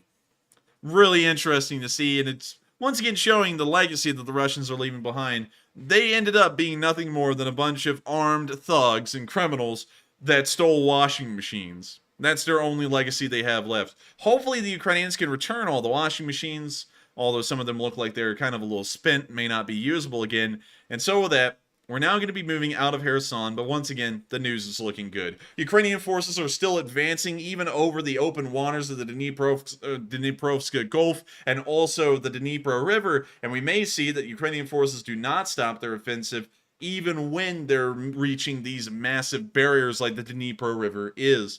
With that, we're now going to be moving on into our location unknowns, and we have some really interesting ones. Starting off with an AGS in action. This is a grenade launcher that was made by the Russians, and the Ukrainians really laid into the Russians with this. There was also some drone footage here to show how well they actually did hit them. But real quick, I've seen that Matthew has thrown up a really interesting poll. It just went up 4 minutes ago, but already almost 1,100 of y'all have voted on this poll. And also, if you haven't voted on it yet, make sure to vote on it and let us know what you think of this poll. But real quick, we're going to hand it over to Matthew so that way we can go over the results and see what most of y'all are thinking right now.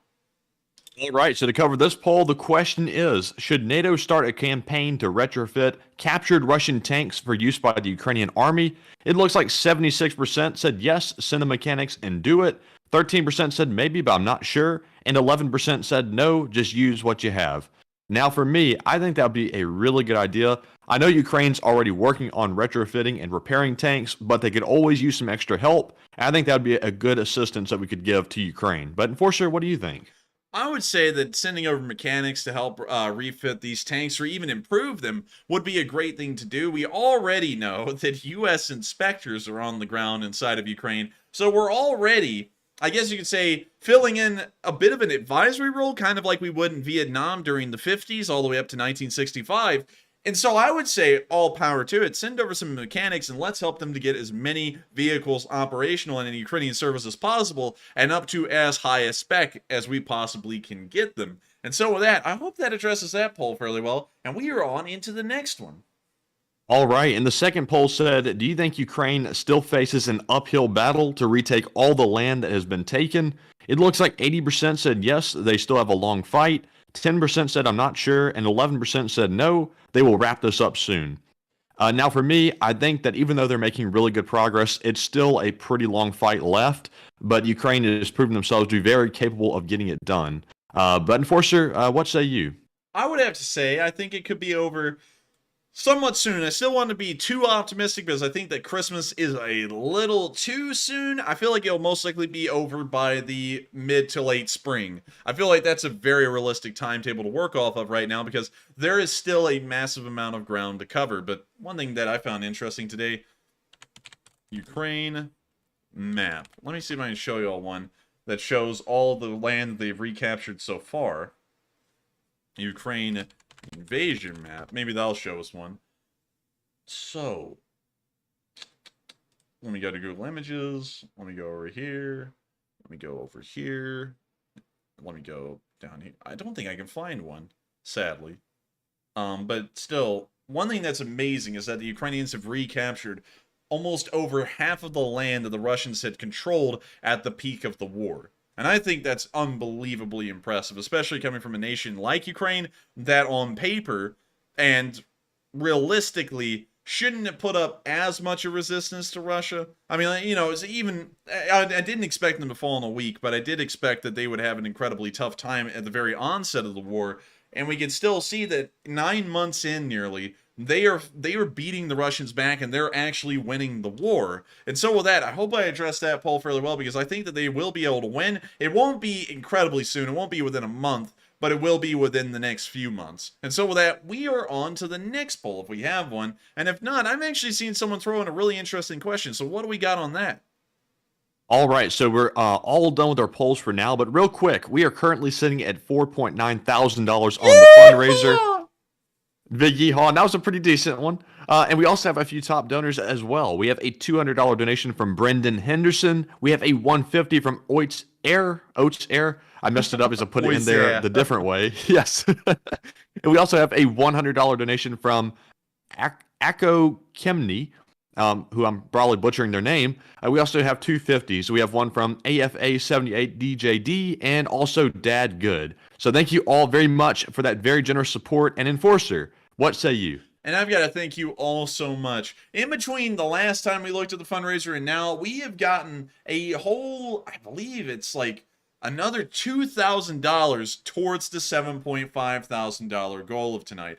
And I would, of course, once again, since we're here in this segment, I thank everyone so much who supported the fundraiser so far. And if you haven't, I highly suggest that you do. Razom for Ukraine is helping out those soldiers that we've seen liberating these areas of the front of the front in Kherson, and they deserve all the support that they can get. These men are putting their lives on the line every single day to defend almost the entirety of the Western world and Ukraine as well from Russian tyranny. And if they deserve anything, they deserve a little thank you from all of us in the form of a scholarship, so that way they can go to a trade school or a university of their choice in Ukraine and get better educated in some kind of a craft or get a degree, so that way they can get an even better paying job and make sure to secure themselves a great future for them and their families going on after this war. And so with that, thank you all to all of y'all so much once again. And also, I actually saw, let me see here, I'm trying to look. Bilbo Jenkins said, I don't buy it's for the chips argument on the washing machines. And I entirely agree. I don't know what kind of potato chip flavors would be inside of a washing machine, but I feel like they would be very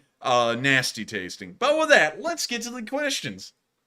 All right, and also, didn't want to forget, big shout out to Greg Carrier, who put in a $50 donation as well. And thank you, Greg, for your generosity. And moving on to our first question, we have one from Mr. Awesome Noob, who says, can we talk about the fact that the Black Sea Fleet is so whipped it can't stop Ukraine launching an amphibious attack? And I would agree with that. The Black Sea Fleet, well, I actually would disagree with that for a second, because while the Black Sea Fleet is practically non-existent in terms of its heavier firepower, the Ukrainians still have a non-existent navy. The biggest things that they have amphibiouly are pretty much those ribs, and if you want to get really big in terms of Ukrainian figures, they have one landing craft, but that's not really much. So in comparison, the Black Sea Fleet could still, if they fielded all of them, try and destroy the Ukrainian naval landing forces, but at the same time, they'll never get close enough to them to do that, because the entirety of the Ukrainian coastline is now protected by anti-ship missile batteries, that can reach almost 75 to 100 miles out at sea, and so they won't even get close enough to really hit these landing forces that are right on the coast of Ukraine. So in that regard, I would say, yeah, I think they may be too weak to even try and resist that. And so with that, I hope we addressed that comment fairly well, and we are on to the next one. Also, something else, Matthew, that I was thinking about. Dan threw in a question, and he said, do you donate $100 every fundraiser? I do. And I just thought about that. I think this is our 32nd or 33rd fundraiser, and that means that I alone, putting in $100 every Sunday, and even sometimes I put in more than that. Like last week, I put in $250 of my own money into a fundraiser. I've put in at least over $3,200 in support to all the fundraisers we ever run. And the reason why I do that is, one, because I want y'all to know that I find these fundraisers to be safe, and for that reason I'll put in $100 of my own money. And secondly, I feel that I owe it because I'm covering this news about these people every single day. They're the entire focus of this channel, and if I'm not supporting them, then who am I to even talk about the news that's going on over there? And so to answer that question, yes, I have always thrown in $100 to every single Sunday fundraiser, even more sometimes,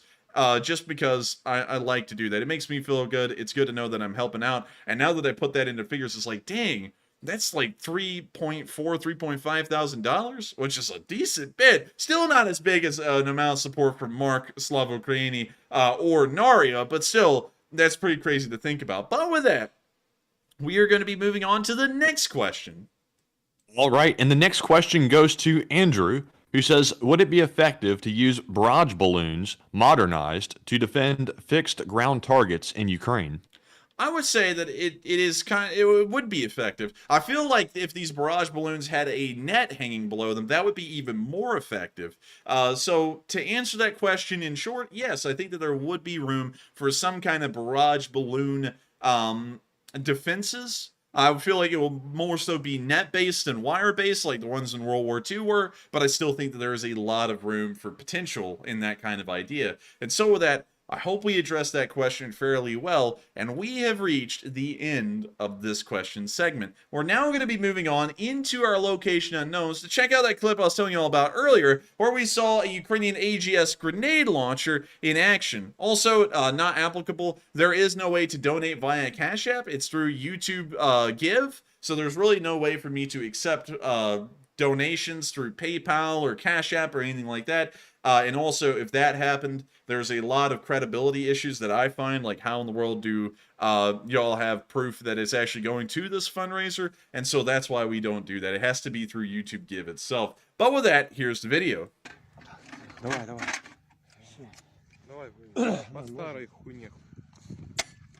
We now see them loading the AGS and getting it ready to go.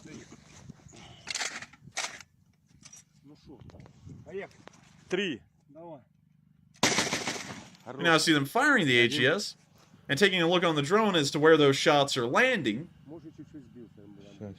Yes. Да, только один четко попал, а два перелетело. Один прям... And it seems like they're hitting very close to the mark. Да, чуть-чуть, братан.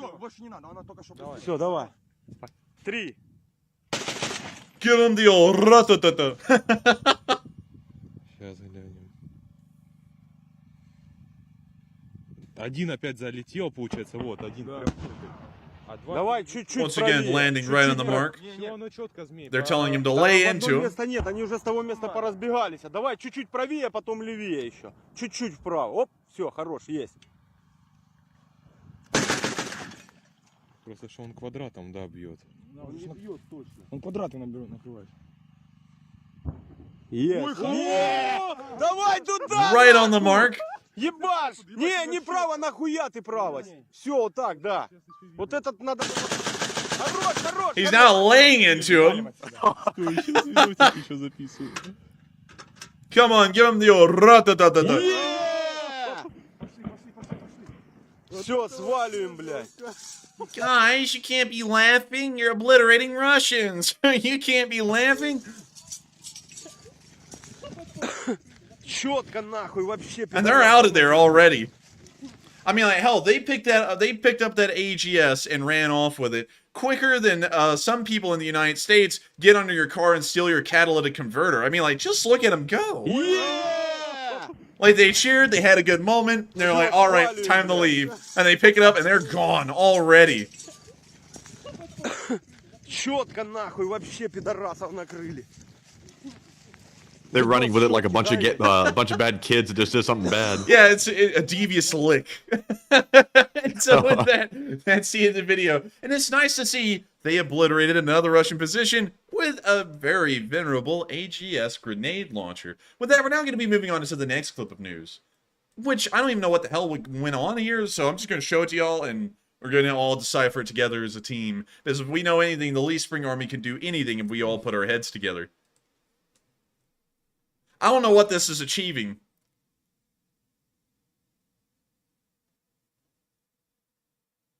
What is this? I'm not even sure. It's like, huh. I'm very confused. Imagine you're a Russian and the Jingle Bell Squad rolls up and kills your whole unit. Imagine these guys riding on top of a BMP, storming a position outnumbered 3-1 with the little Christmas lights running all over them. Yes. Jingle bell, jingle bell, jingle bell rock. And then they just get you. Oh, man. I like it, though. It's pretty funny. And so with that, that's the end of the video. And I gotta say, it looks like they're already getting in the Christmas spirit a little early, though. It's still November. Hopefully they don't have Mariah Carey's All I Want for Christmas Is You playing already. But still, you gotta give them credit. They are fighting men, and it looks like they're getting in the fighting spirit. With that, we're now going to be moving on into the next clip of Location Unknown News, where we can see Ukrainian soldiers say to a Russian vehicle that was destroyed that Ukraine is their grave. And I think he was correct based off of the video we're seeing.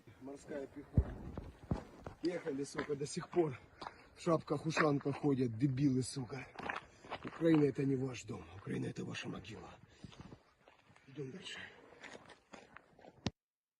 So with that, that's the end of the video, and it's interesting to see that Ukraine did turn out to be these guys' graves. They're having a nice nap inside that truck, I'll tell you that. With that, we're now moving on to the next bit of Location Unknown News, and it's the one, the only, the casualty report.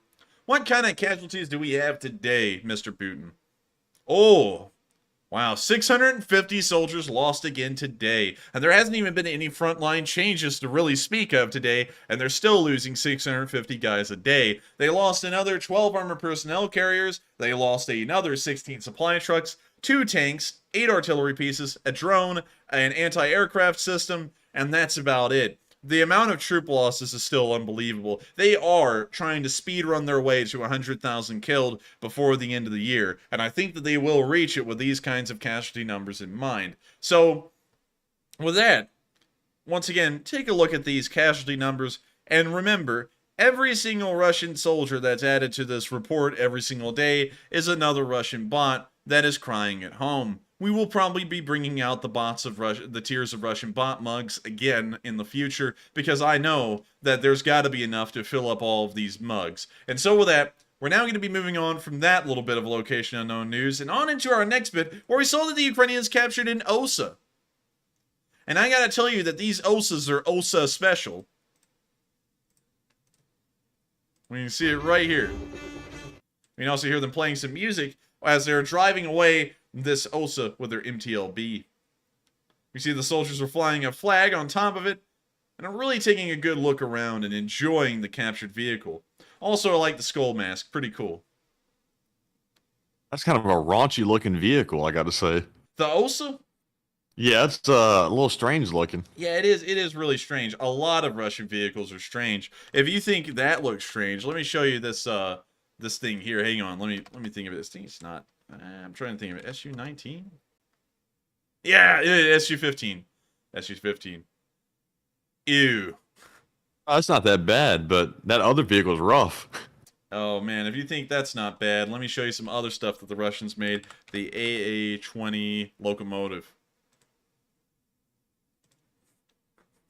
The Russians in the 20s, the Soviets, I mean, looked at the big boy. You know the big boy train, Matthew, like the biggest one ever made in the world that was used. It was used by Union Pacific. They looked at that train and they went, oh, yeah, the capitalists, the imperialist capitalists are outdoing us. So they made this thing, and it was so heavy that if you ever used it anywhere, it destroyed the entire railroad. Or if it traveled 1,000 miles, 1,000 miles of railroad had to be relayed because it was so heavy, it would crush the rails below it. Also, it couldn't change on railroad switches from track to track because it was so heavy that it would also destroy those as well. And that's kind of the typical Russian move. And if you look at an OSA AA system, OSA AA, right here, these things are just ugly as hell. They're stupid looking too. It's made off of an amphibious designed hull.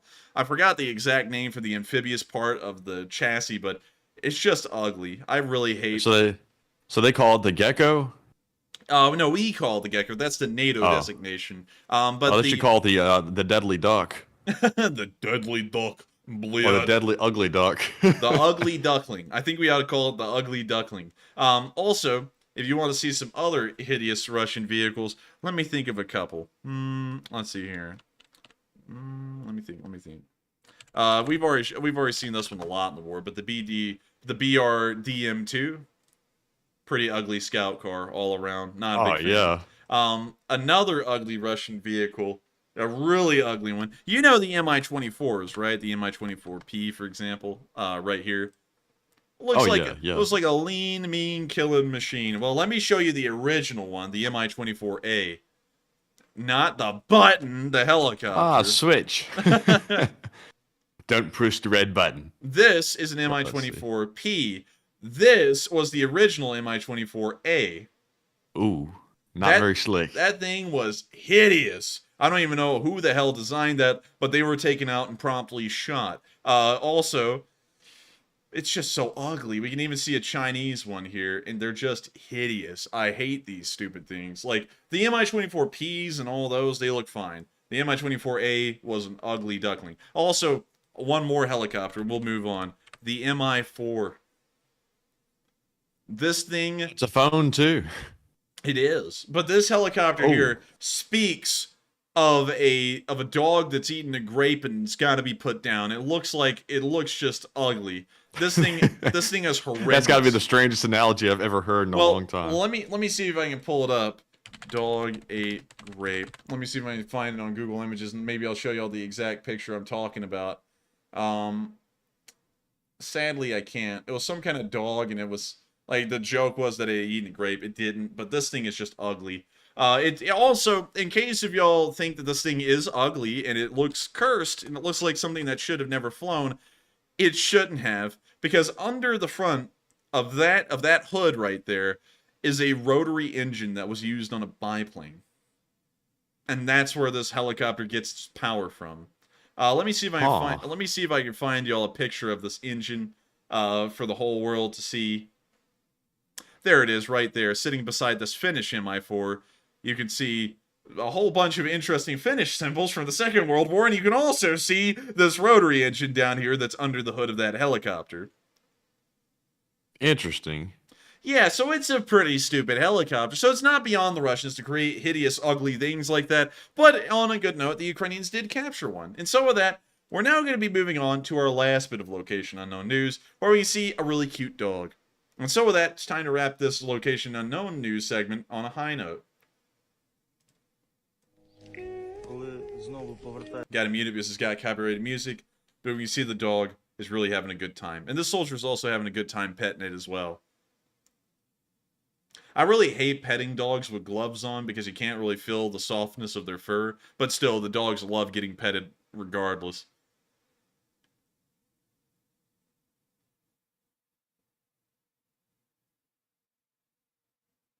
Also, John Toth, thank you very much for correcting me. It was not a rotary engine, it's a radial. And so with that, we are now going to be moving on from this little video, once again ending on a high note. And with that, we're now going to be moving into our last bit of news, the remainder of what's been going on in the Northeast, the South, and Donetsk. But before we move on, I think it is time. We have raised $5,300 tonight. This means that we are only about $2,200 away from the fundraising goal tonight. Not that far, as a matter of fact. And so, it is now time for a general order.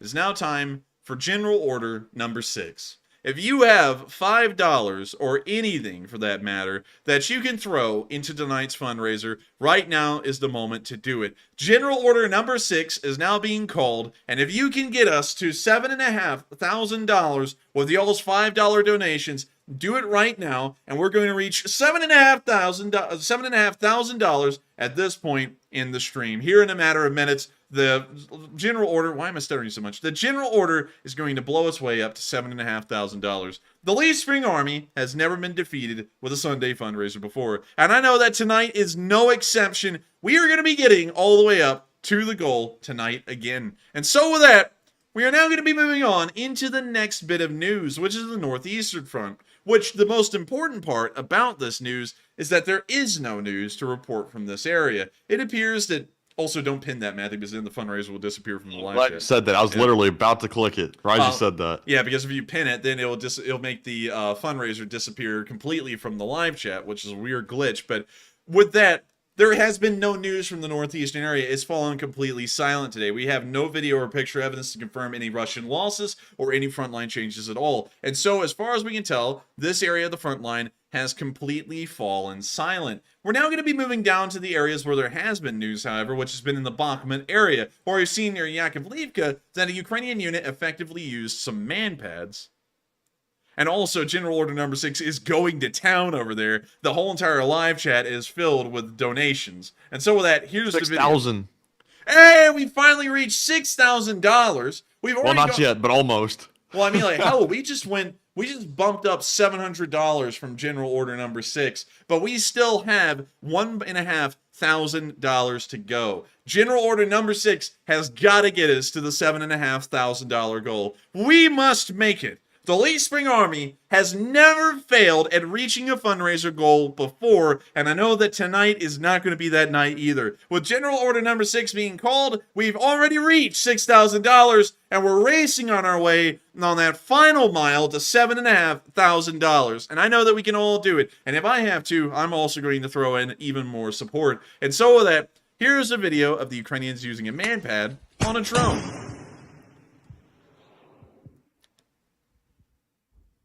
When you see the missile flying on its way,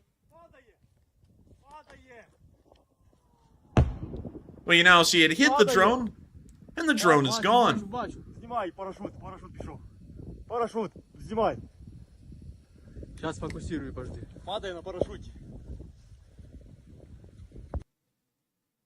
And so with that, that's the end of the video, and we saw the Ukrainians destroy that Mavic drone flying around up there in the sky, and the Lee Spring Army is completely destroying tonight's fundraiser. We've already gotten from $5,300 to $6,500 in a matter of minutes, thanks to General Order number 6. And General Order number 6 is still going strong. We're seeing that we're still racing towards $7,500. We've only got $900 left to reach that goal, and I'm confident that we can probably reach that here in the next few minutes because General Order number 6 is still rolling. And just to make sure that I show everyone that I do believe in this General Order and I think that we can make it to $7,500, I'm going to throw in another $50 to tonight's fundraiser. So real quick, allow me just a moment to do that. I'm going to try and multitask here and also move us into the next clip from Bakhmut itself, where we can see, as I'm trying to do 5 things at once, the damage that has occurred to Bakhmut from all the frontline fighting that's been occurring in this area. And so, let me make sure that it shows my name.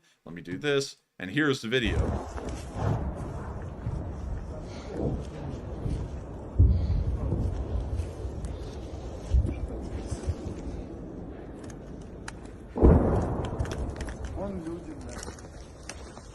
Где? Кость, там люди, гражданские, Кость. And my $50 is in.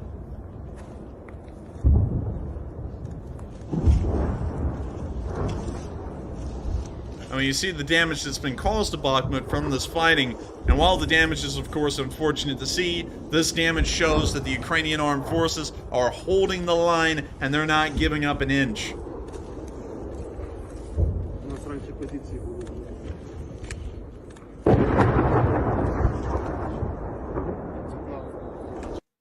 With that, that's the end of the video, but this gives you an idea of what the city of Bakhmut now looks like. It has now turned into an absolute hellhole, similar to Mariupol or Chernihiv earlier on in the war, but the Ukrainians still survive in this hellhole and still continue to fight against the Russians.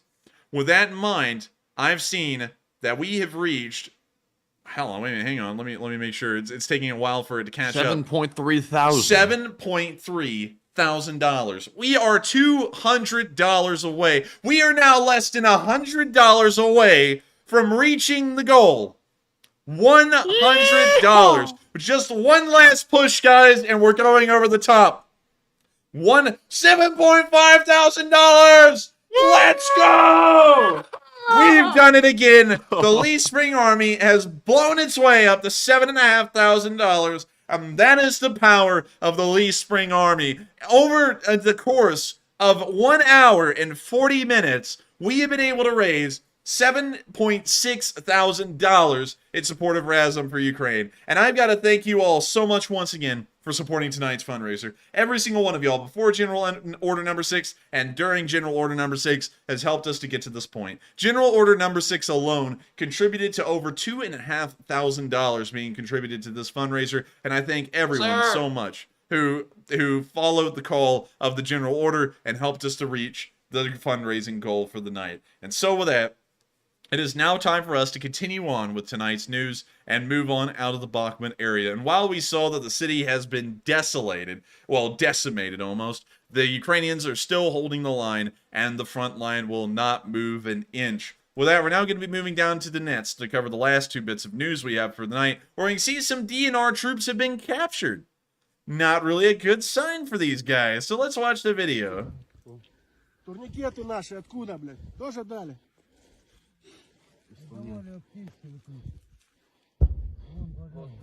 Донецкие ребятки.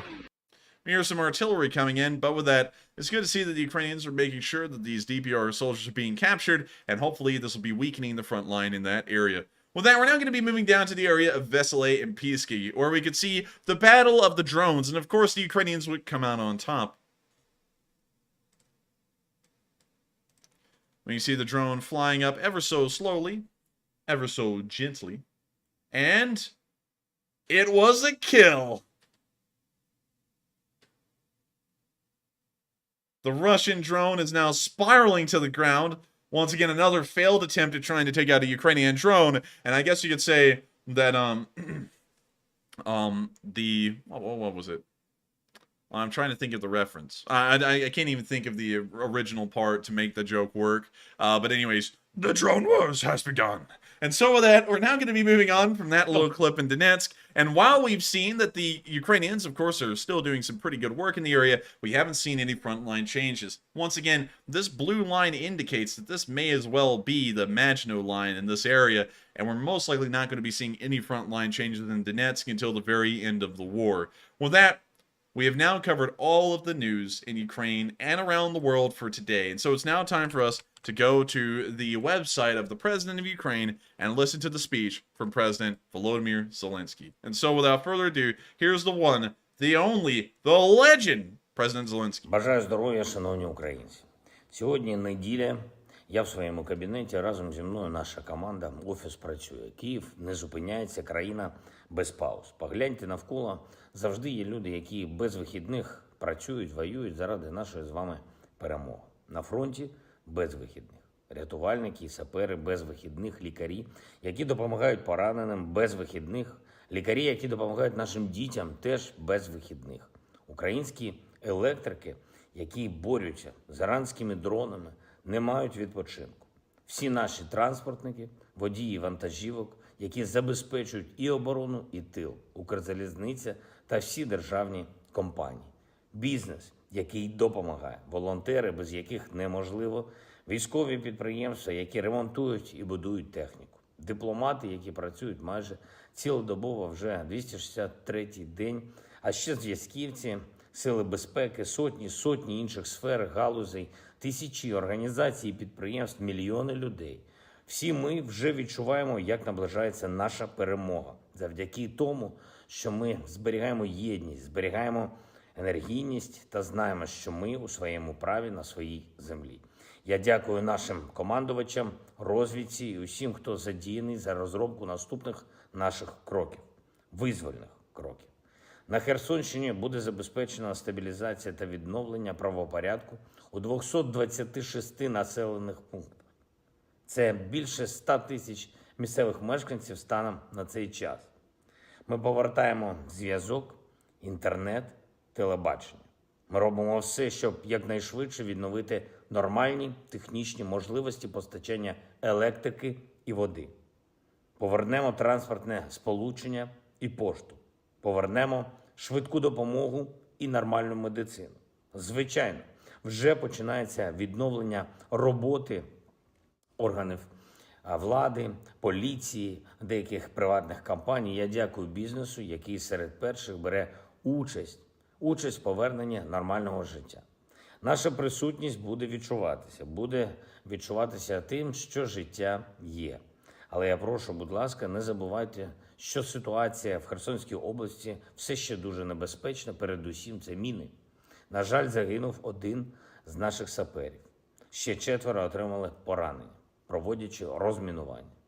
Прошу усіх херсонців бути дуже обережними і негайно повідомляти рятувальникам про всі небезпечні предмети. Також триває затримання російських солдатів і найманців, які кинули на цій території, та знешкодження диверсантів.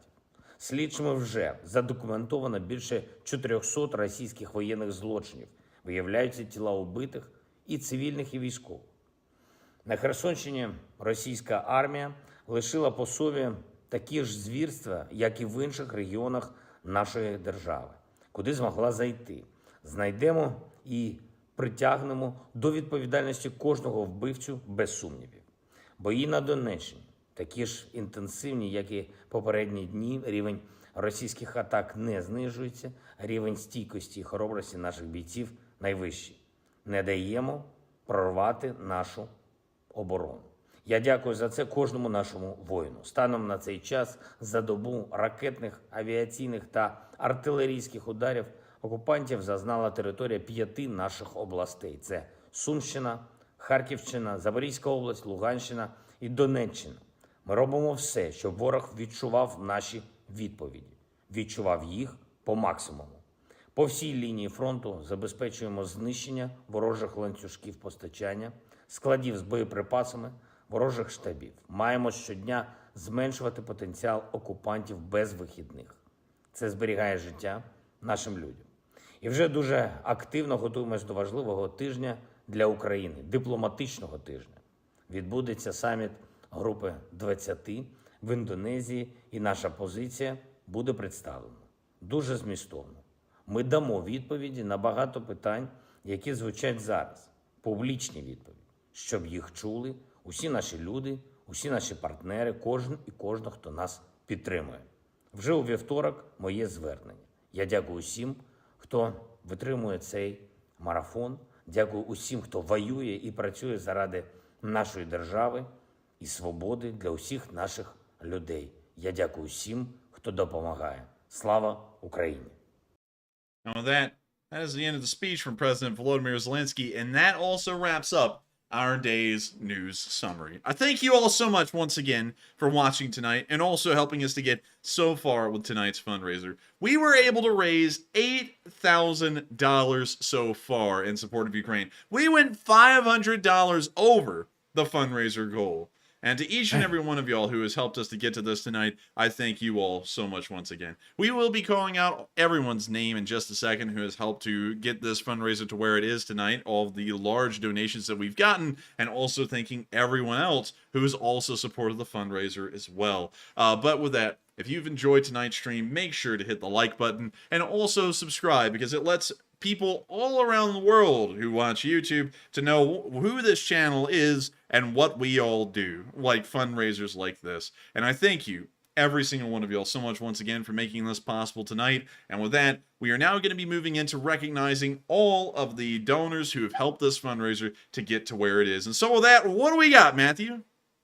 All right, and up first, we have a $450 donation from Oats Air, who already donated tonight, but donated a second time. Very, very, very generous. We also have a $150 donation from Richard Daniel Jr. Also, Oats Air, once again, I forgot to combine it with that last one. So that makes it, let's see, 600 from Oats Air. Very, very generous. We also have a $100 donation from Terrence Custer, Edgar Moreno, Retail Mix USA, Palop Siropat. We also have a $50 donation from Magic Sky Girl, Greg Carrier, Sharp Electric LLC, and also Shadow. And those are all of our top donors for the moment. And thank y'all all once again for surpassing that goal. Thank you to everyone. And Matthew's vocal cords are gone now. He'll be whispering the rest of the stream. Okay, we got another super chat from so-and-so. But thank you so much to everyone who's helped out tonight's fundraiser. Oh, you're talking out of turn. You better not be talking out of turn, because you know what happens to folks out of turn. I don't talk to women. I don't talk to women reporters unless if I what, Mike? Well, if I can't even say that. I'm not even going there. That was probably the worst thing he's ever said. But I thank everyone so much, and the support still is coming in for this fundraiser. I thank all of y'all so much who's helped out tonight. A load of y'all supported General Order number 6. And while we can't call out each and every one of y'all who sent in a $5 donation to tonight's fundraiser, I have to say, once again, I thank each and every one of y'all. It's unbelievable to think that we're able to get to these heights every single night, thanks to all of y'all who still care. And this is about the 32nd or the 33rd fundraiser we have ever run. And it's unbelievable. So Granny's 2 cents put in a 100 Canadian too. Hey, wait a minute. That's not 2 cents. I want a refund. But thank you so much, Granny's 2 cents, for donating tonight's fundraiser. You got us up to $8.2 thousand. And real quick, actually, let me go and pop over here, and let me go do this, and let me move over here, and let me refresh that page, because I'm going to drag something over for y'all to see that we haven't shown on stream for a while. This is how we do all of the accounting for all the fundraisers we've ever run. YouTube actually gives it to us on this little tab. And so it shows us on my creator dashboard every single fundraiser that's ever been run, every single amount of money that's been put into them down to the exact cent, and all of these fundraisers are ones we've run. Real quick, let's count how many of them there are. We're not going to add up the total tonight on stream, but let's see how far they've gotten. Well, how many of them we have run. So 1, 2, 3, 4, 5, 6, 7, 8, 9, 10, 11, 12, 13, 14, 15, 16, 17, 18, 19, 20, 21, 22, 23, 24, 25, 26, 27, 28, 29, 30, 31, 32, 33, 34, 35, 36 fundraisers. We have run 36 fundraisers. That's one fundraiser for every single Sunday that this war has been going on that we have been able to fundraise for. That's amazing. That's unbelievable. We've been doing this 36 Sundays in a row. And like just look at these fundraisers. 9,000, 9,000, 20,000, 34,000, 11, 16, 14, 13, 34,000, 21,000, 14,000. We've even had some really huge ones in here. Let me see if I can find them. The $41,000 fundraiser and the $52,000 fundraiser, which are the two largest ones this stream has ever had on a Sunday. And it's just unbelievable to think we've been doing this for 36 weeks, and we're still able to raise $8.3 thousand on a single Sunday.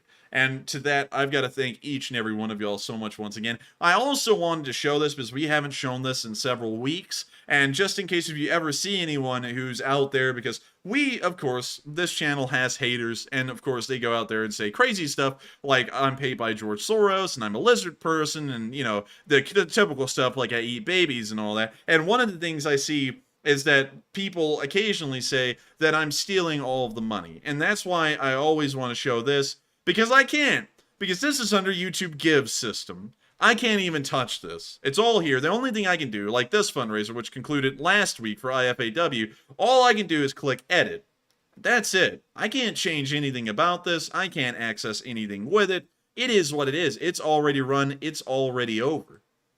And that's something that I find very important, is that people should be able to trust what I'm doing, and there should be no, I guess you say, leeway as to where someone needs to ask, can I really trust this guy or not? And so I hope y'all enjoyed this little look at the behind the scenes of where all of the fundraisers are stored and where all of their information is, because it's right here, and we've been able to raise this much support over the entirety of the war for Ukraine, which is just unbelievable. And so with that, we're now going to be moving on into the question segment and also our polls. But to answer a couple of questions real quick, because it's always fun to answer the questions about Ukraine, but sometimes I just want to answer some questions. Carter asked, Enforcer has Q-nuts attacking him? That's pathetic. And you're talking about conspiracy theory people. Yes, I do. There's actually people out there who believe all kinds of crazy things. And I've heard a whole gamut of things, just to share them. I don't really care about what they say because it's untrue, and I do what I do, and we're doing great things. But I've heard that I've paid Operator Starsky to come on stream, which doesn't make any sense. Why would I do that? I've also heard that I get paid by someone to do this. I do get paid. I get paid by the viewers to do this. Y'all support me and keep me alive, and also Matthew alive, so that way we can keep doing this every day. And I've heard a million crazy things. To be honest with y'all, some of them are so crazy, I really just want to make a video to cover some of it. I've had people email me and tell me that that George Soros, they're going to hang George Soros from a tree, and they're going to hang me from the same one. I've had all kinds of crazy stuff said to me. And that is what it is. I still always want to make sure, though, especially with ones that are just trying to be low blows, like sitting there and saying that I'm stealing fundraiser money. That is the one thing I go out of my way to make sure is clearly visible, that there is no chance for that at all. That's why we only do YouTube Give fundraisers. And that's also why if you ever come through and you say, hey, there's this guy on Facebook and he's raising money to buy a car for his unit, we won't even touch that kind of stuff, because while it could be, that can be the case, we never want to be associated with anything where there's a little bit of leeway where something could go wrong. For example, we've had people approach us and say, if you give me $5,000, I'm going to buy a drone and then fly over to Ukraine and use it. And how do we really know that's true? And that's one thing we never want y'all to have to ask about this channel, is how do y'all know where that's really going? But with that, I hope that does address that for a little bit. I find that to be an interesting question. I hope y'all enjoyed that answer. But with that, it's now time to get on into the polls, because we've had some really interesting ones, and a whole load of y'all have voted on this last one, a whole 1,300 of y'all. And so with that, what do we got? Right, and also real quick, shout out to Jack Ray for putting in a $100 donation to the fundraiser as well. And moving into our poll here, the question is, how do you think Ukraine will How do you think Ukraine will primarily fund the rebuilding effort after the war concludes? It looks like 38% said NATO-funded support, USA, UK, etc. 27% said NGOs and international funds. Excuse me. Dang, Matthew. 30% said... You sucking on that blunt a little too much over there? What? No, it's that yeehaw. It's really scratched my throat up. But 30% said reparations from Russian government, and 6% said none of the above. Now, on this one, I've got to say that I think most of the support for the rebuilding will come from NATO. We have done that in the past after World War II, and I think we're going to do it again. I don't see getting reparations from Russia. I don't think they'll ever cooperate with that. And also, NGOs don't have enough money to really fund the entire thing on their own. So the bulk of it will probably come from NATO, but that's just my guess. Enforcer, what say you? The bulk of it will come from NATO. One thing that is very important to remember about these kinds of payments is that the Marshall Plan was the way that we exercised soft power over Western Europe in the Second World War, because everyone kind of owed us a little bit of a favor, considering that a lot of American money went into rebuilding countries like Germany and Britain, and also France, to a smaller degree. But still, that is most likely what we're going to be doing to Ukraine, and that will allow us a large deal of soft power over Ukraine, because we will be largely funding their recovery and their economic success after the war. And so with that, I hope that addresses that poll fairly well in somewhat of a shorter way. And with that, we are on to the next one. And also, someone actually asked, I have also been called a lizard person. I forgot that. Of course, I'm a lizard person. So now I have also entered the echelon of the greats, Queen Elizabeth II, or any major politician around the world. Yes, I am now a lizard person along with them. And I've got to tell you, I've really started to find it very suitable, now that I have become a lizard person, to climb up onto very large, hot rocks it is really nice now, instead of the way it used to be, which was just terrible and unbearable. Now I really enjoy it, and I also like eating flies. Those are a couple of changes that have come with becoming a lizard person, but I highly recommend it to anyone. If you haven't become a lizard person, just get 100,000 subscribers or even less, and just wait for the lizard person comments to roll in, and then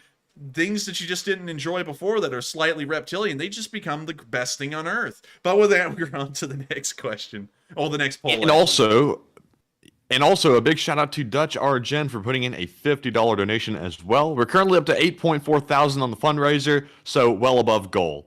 So our next poll said, would it be more logical to retrofit old military equipment or send new equipment to Ukraine? It looks like 48% said retrofit old equipment, save money. 43% said send new equipment, no repairs. 2% said we don't need to send equipment. And 7% said none of the above. Now, if retrofitting means saving money, I would say let's do that. Also, when you send new equipment, there's a issue with OPSEC. Are we giving away our secrets potentially to Russia because that equipment might get captured in some place or another? So I would say retrofitting is the preferable option if it's cheaper. If not, then you might have to debate sending new equipment. But Enforcer, what say you? The retrofitting argument is a great one, and I think that they should retrofit as much equipment as they can, but I do think that there is a call for new equipment as well. The Russians have fallen into that trap of constant, also due to budgetary reasons, they don't really have a choice, but they're constantly retrofitting their old equipment, and it's not really improving in quality much in some areas. And so by that regard, it would be good to retrofit a lot of Ukraine's current equipment, but at the same time also bring in new and actual advanced equipment on its default level. Because you can only upgrade a T-72 or a T-80 so much, and then it just starts becoming redundant or useless. And so it would probably be beneficial to send in Leopard 2A4s or Leopard 2A5s or some similar kind of heavily exported tank like the M1A1s to help out Ukraine and help to improve their military. And so with that, I hope that addresses that poll further well. I feel like it's really a mix of the two, more so than just one over the other. But with that, we are on to the next one. Also, I like to see that everyone's having a fun time with the whole lizard thing because that's kind of funny. And also, a little bit of a rabbit hole. The person I see being called a lizard person the most is Mark Zuckerberg, and I can kind of, see it. He looks more like a wax figure than the Madame Tussauds version of himself. But one thing I gotta say about that though is that if you look at him over time, like when he originally founded Facebook while he was in college to now, I have a feeling that he's really just gotten into this idea of really over perfecting his image to the point that it comes off as artificial. And I think that's where a lot of the disconnect is happening now with him. One thing I gotta say though is that now that I've been called a lizard person and also George Soros's fanboy, I don't really believe in any of that stuff. There's not even a shred of credibility to it, because before this war I was just an average Joe. Now while I'm reporting on the war, now people are calling me a lizard man. So it really throws it all out there. And whenever I sit there and think about this stuff, I get a good laugh out of conspiracy theorists, because if I sit here and directly address it, they're saying, he's laughing right in their faces. He's telling him he's a lizard person. Like, that's how they work. And it's just the funniest thing ever. But I kind of feel sorry for Mark Zuckerberg because everywhere he goes now, although he is kind of weird, I think he's just, weird. That's part of his personality. Because have you seen him drink water, though? Yes, I have seen him drink water. And that's a little different. It is a little different. It is a little weird, but I mean, maybe he's just a weird guy. We all have quirks and stuff about us, and I just feel like he's probably just a weird guy. He's probably a nice. I think honestly, from what I've seen or heard behind the scenes, he's actually a pretty crass person, but he tries to put on this like public image when he's out in front of cameras. I don't think he's really the way he acts, but he comes off sort of a little odd out in public, especially when he's drinking water and just doing basic things. I mean, that's true. And I don't know. I mean, honestly, to me, if anyone gets into the tech industry like he did and creates something like Facebook, I feel like you have to be a little bit weird at least, because you have to have a very, very specific way your brain works to really get into tech like they do, and that level of coding and programming and all of that. And so I think he's just weird because that's him. Maybe that's where it all comes from, but still. I kind of do feel sorry for him and sympathize with him a little because everywhere he goes, he gets made fun of for being a lizard person. And like also that one thing that didn't help him out at all, where he sat there and was like, "Yes, I got sweet baby Rays and we're smoking the meats." Like that did not help out his image at all. Man. That was probably the worst Yes. PR thing he ever did. Because I gotta be honest with you, Elon and Mark Zuckerberg are kind of in that same category of personality. They just kind of come off as a little weird, you know? Yeah, maybe that's part of why they became successful. Maybe maybe so. Yeah, I mean, maybe they just have to have like a one-track mindset. Personality is just put to the side. It's all about efficiency and progress. So, but anyways, with that, we are on to the next one. All right. So our next question goes to Bill Russell, who says, "Any word or news about the nuclear power plant on the south side of the river?"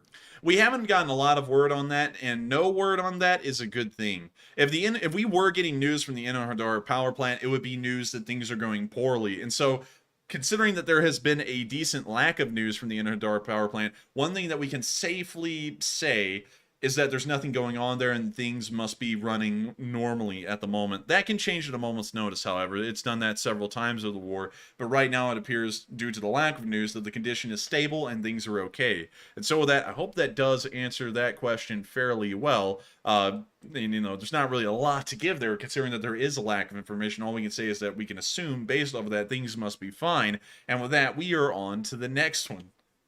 All right, and up next, we have a question from Thomas O'Hanlon, who says, "See if Ukraine had made a few Higgins-style boats, the number of troops or equipment they could bring."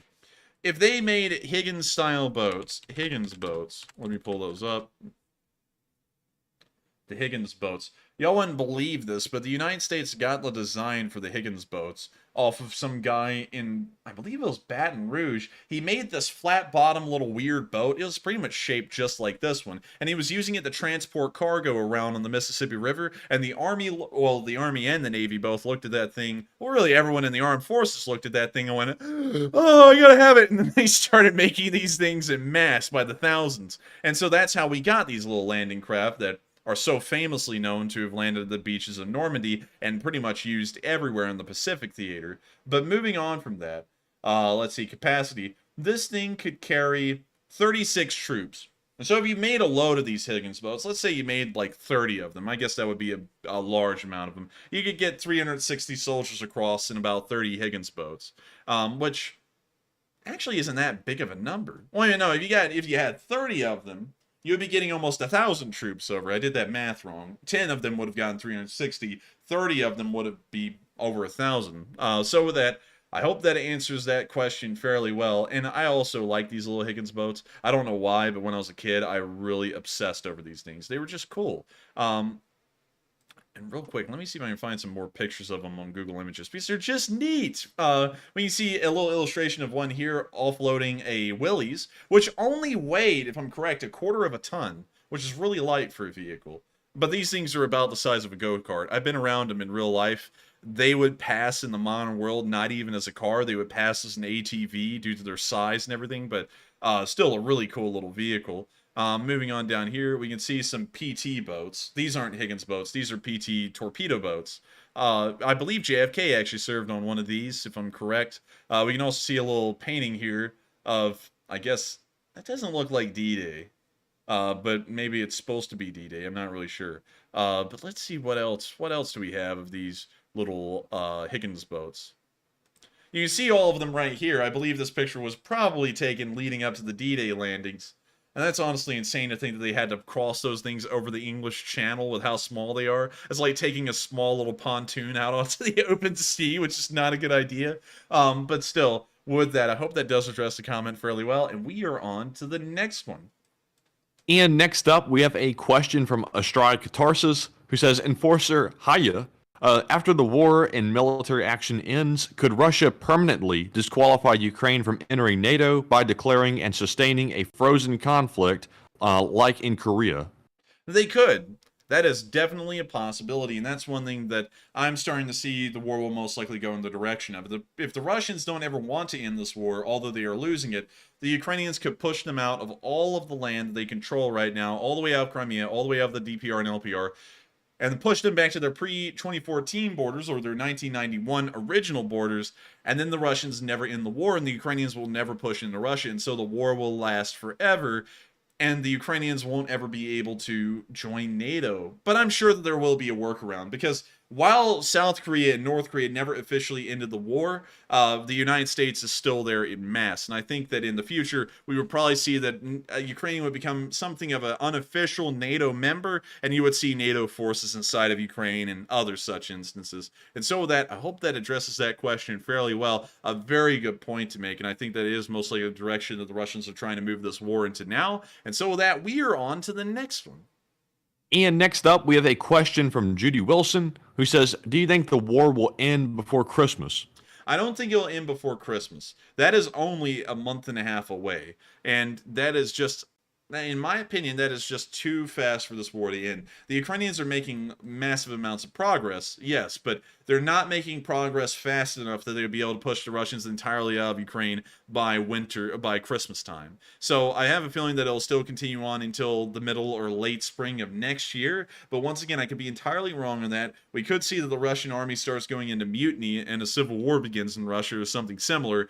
And so it just collapses within the next few weeks. But I can't really predict stuff like that. So I feel like it'll still be mid to late spring. And so with that, I hope that answers the question fairly well. And we are on to the next one.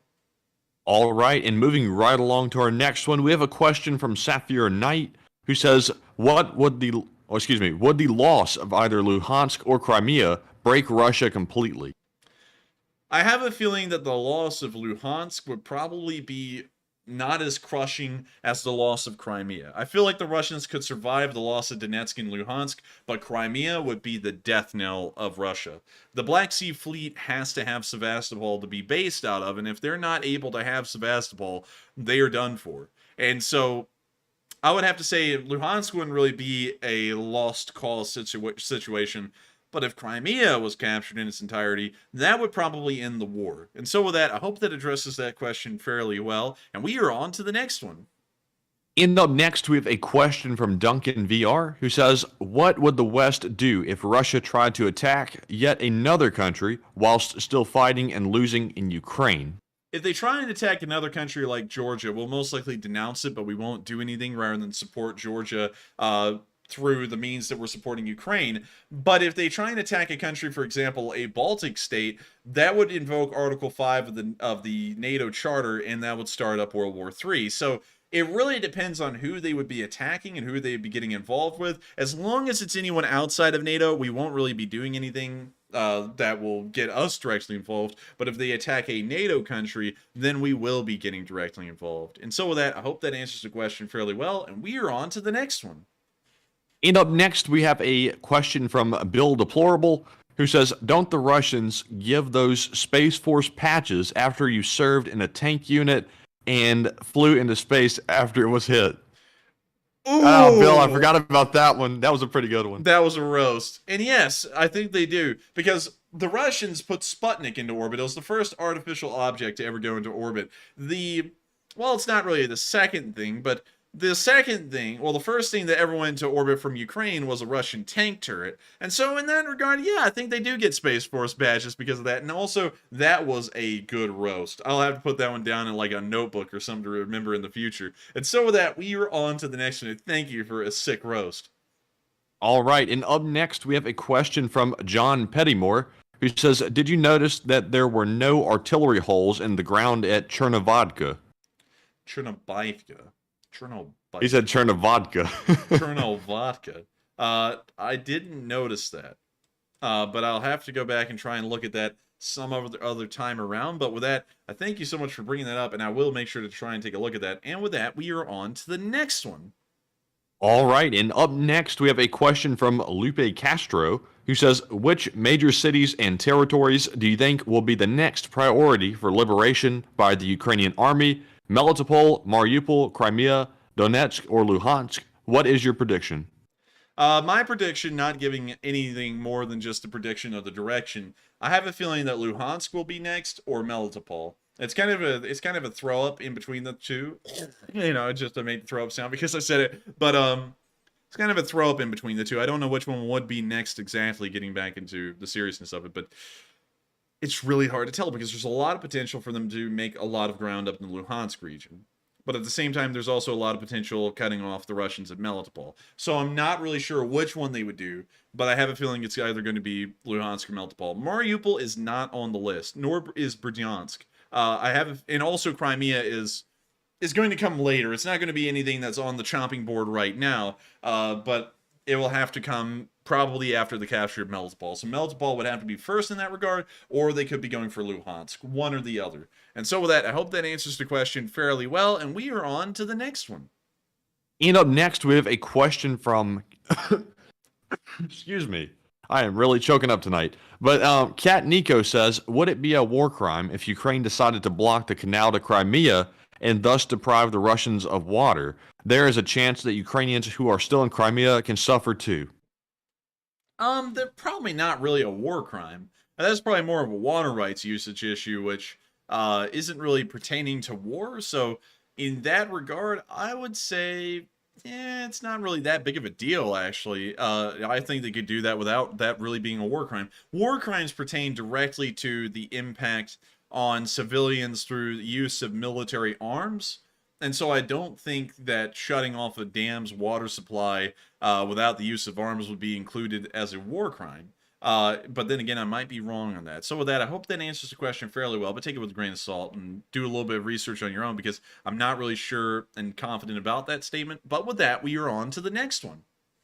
All right. And up next, we have a question from E. Ginth, who says, has any of the pre-2014 land in the Donbass been retaken yet?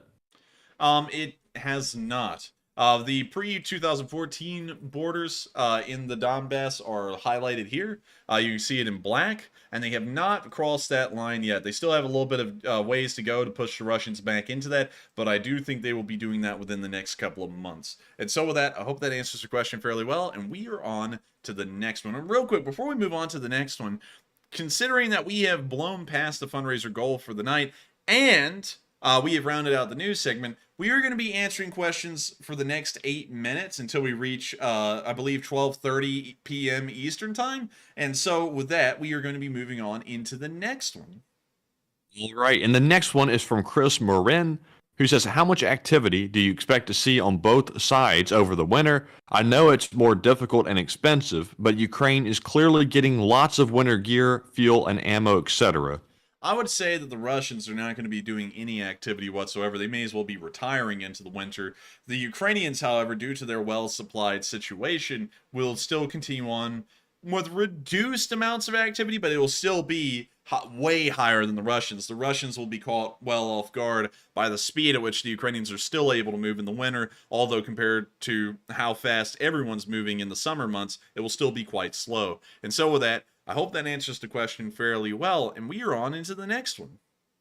And the next one goes to Badger Resistance, who says, will Ukraine receive Hawk, anti-aircraft missile system, instead of the Patriot, and will it be effective since it entered the U.S. Army in 1959? It will not be effective, and I don't think they're being sent over that. The Hawk surface-to-air missiles, Hawk SAMs, let me check this out. These were retired from service in the United States a while ago. They were retired from service in the U.S. Army in 1994, almost 30 years ago. And the Marine Corps, it was retired in 2002, which is actually the year of my birth, which is really interesting. But you can see here, no, I don't think these things are being sent over. These things are so freaking old. They're so useless. I'm sure the Army's already gotten rid of them because while we keep things around for a while, we don't keep stuff that's like 30 years old around for too long. We usually go ahead and deconstruct them or use them for target practice,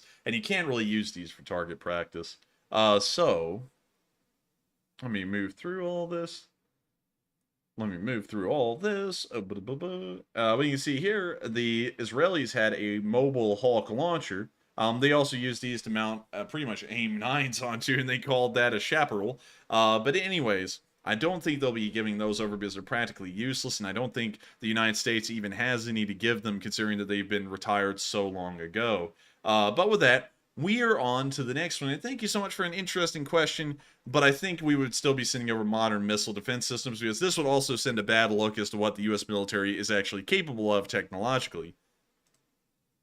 All right, so moving on to our next one, we have a question from Ben Lampron, who says, do you believe Ukraine will be able to build up enough of their new long-range 75-kilogram suicide drones to do significant damage to Russian bases and infrastructure to cut off Crimea? I think they can. I'd certainly think that the Ukrainians have the ability to produce equipment. We have seen that they have been producing equipment during this war in somewhat smaller numbers. And so I think that they definitely can produce these kamikaze drones and use them to great effect to attack the Russians. The Russian air defenses in these instances against drones are incredibly weak. We've already seen that in the multiple attacks that have occurred on Sevastopol and Rostov-on-Don, among many other places. And so I would say completely that they could probably produce those and use them quite well. And so with that, I hope that answers that question fairly well. And we are on to the next one. And next up, we have a question from Eric Drake, who says, Enforcer, can you talk more about why losing Crimea would shut down Russian supply lines? Do they not have supply lines through Shakhty or Rostov-on-Don? They do have supply lines through Rostov-on-Don, and we actually have all of these supply routes to the southern area highlighted in either green or red. You can see that all of the Crimean areas are marked in red. The land corridor is marked in green. And so if the Ukrainians capture Crimea, they're going to be cutting off, well, they're going to be completely removing the Russians from the picture of needing supplies in that area. But the land bridge will still be intact. They still will have that. It's just that it's not as effective as one would believe. It's a lot more efficient and a lot easier to supply the entirety of the Russian forces over on this side of the front through Krasnodar because it's just shorter that way. But beyond that, I'm trying to think about the best way to explain this because it's been a while actually since we've talked about logistics in depth. But I would have to say that the land bridge is there. It is usable. They are using it to supply forces from all the way from Melitopol to Mariupol itself and also within the DPR and LPR. But I just don't think that it's viable for areas all the way over near Novokakhovka and in Crimea. And so with that, I hope that answers the question fairly well. And we are on into the next one. And next up, we have a question from Christian Cruz, who says, should the Ukrainian army go for Melitopol now to cut the land bridge and starve the Russians out of the nuclear power plant like they did in Kherson? I think that Melitopol is a pretty good target. However, we never see any frontline movements in this area. That doesn't mean anything, however, because we didn't see any frontline movements in the area around Balaklia and Chuiv, and then one day the Ukrainians blew through that area and took the entire place. So I think that it would be good to take Melitopol. I definitely think that that would make the Russians beyond Melitopol to the west suffer a whole load, considering that there's almost no supplies crossing into Crimea anymore. And so I would say, yeah, I think that would be a pretty good move, and that would help the Ukrainians to liberate a whole load of land that they don't even have to directly fight for. And so with that, I hope that answers the question fairly well. Also a really good idea. And with that, we are on to the next one. Right, and up next, we have a question from Woody Stems, who says, have you or your brother ever toured the National World War I Monument and Museum in Kansas City? It's very, very good. And I think we actually drove by it, but we didn't actually get to see it. Let me see if I can get this real quick. National World War I Museum in Kansas City. I also love the Kansas Union Station. I know that's not how Kansas people talk, but look at that train station. Is that nice or what? That's a nice train station. They ought to build them like that everywhere. I like the style. I forgot what kind of architectural style this is. I believe it's Classic Revival. But I'm not exactly sure on that. Don't quote me on that. But still, a beautiful train station. And if you look at it, if you actually look at it, let me see if I can. Before we move to the museum, the inside concourses, top notch.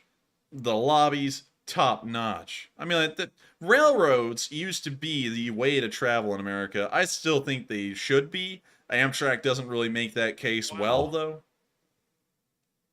Look at that model set that was back there. That was pretty cool. Yeah, I mean, just look at this whole thing. I mean, it's a great place. Train stations are the best. I love train stations, and I like trains. I think that America should start moving back to the train. We used to be a train-centric country. We had more railroads than any other country in the world for the longest amount of time than any other country has had. And I hate to think that we went from a really great time in U.S. history with railroads to they're just a bythought now. They don't even get considered.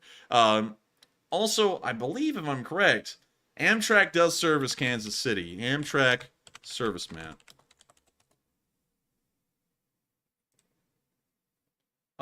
Kansas City is right there. They do service Kansas City. Someone said they don't service Kansas City. They do. They do. It's right there. I forgot which one that is. I think that is the... I'm trying to think of the route. What is it called? The Pacific... No, it's not the Pacific Daylight. It is the... Dang it, I forgot the name of it. But one of the longer routes goes through Kansas City.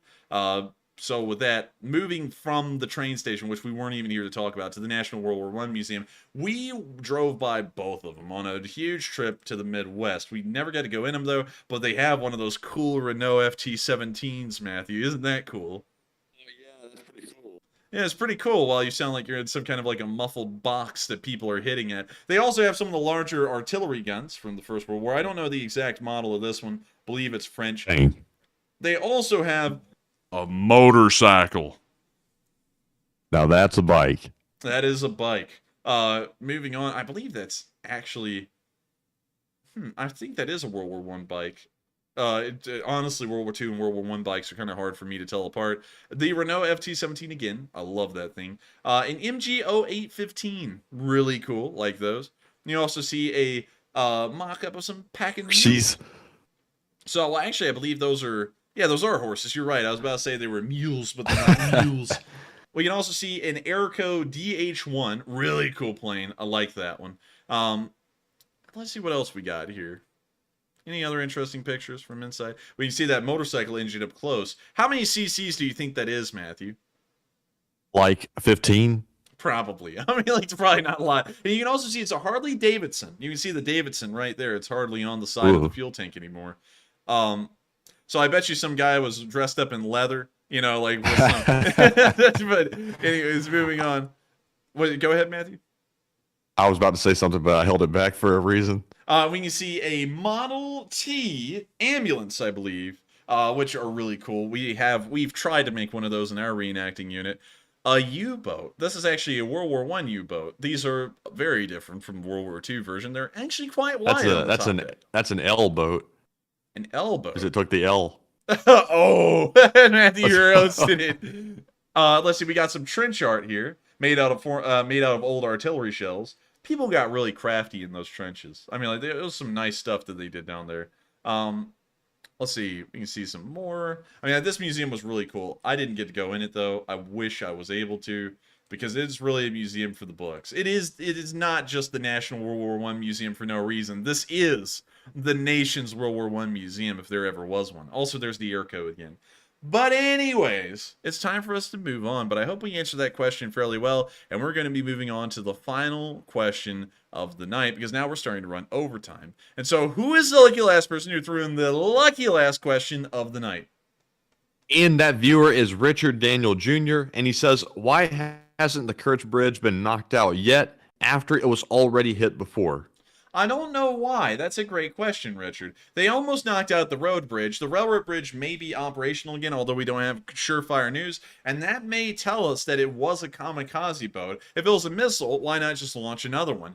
If it was a kamikaze boat, it may be very difficult to get one around there again to blow up under the bridge. So that may be the reason why we've seen that they haven't knocked it out. But then again, we don't really have any solid information on it, and all of it's speculation, so we're not entirely sure, but I'm starting to lean more in the direction of it had to have been a kamikaze boat that blew up under the bridge rather than a missile, because if it was a missile, why not just fire off some more? And they haven't. So I'm thinking it was probably a kamikaze boat at this point, and that's why we haven't seen one go around there and blow it up yet again. But with that, I hope that answers the question fairly well. And believe it or not, everyone, we've reached the end of tonight's stream. I thank you all so much once again for watching. It's been an absolute pleasure to cover this news with all of you all here tonight, and to also reach $8,400 raised on tonight's fundraiser. If it wasn't for all of the great people who are watching right now, all 5,330 of y'all who are in the Lee Spring Army, who helped this fundraiser to get to where it is, we wouldn't have been able to do it. If it wasn't thanks to y'all's support every other day of the week to this channel as well, we would have never been able to get to these Sunday fundraisers, all 36 of them that we've run, with this one being the 36th one. And it's really something to think about. This entire channel is all credited to each and every one of y'all, each and every one of the viewers that are here right now, commenting in the live chat, watching at home on your phones, your TVs, your computers. To all of y'all, I thank you all so much once again for both watching this stream and also helping us to reach the heights that we've reached with the fundraisers and everything else. And so with that, thank you so much once again for watching tonight's stream. If y'all did enjoy, please make sure to subscribe, and I will see you all on Tuesday at 10 p.m. Eastern Time to cover day 266 of the war in Ukraine. Thank you all so much once again, and I'll see you all then. Have a great night, take care, and thank you once again. And also, Slava Ukraini! Yeehaw!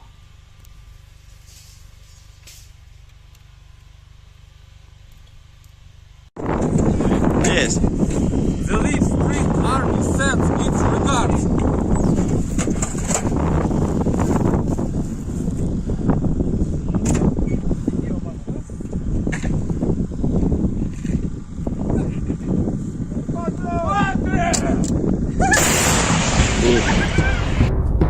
Ще не вмерла України ні слава, ні воля.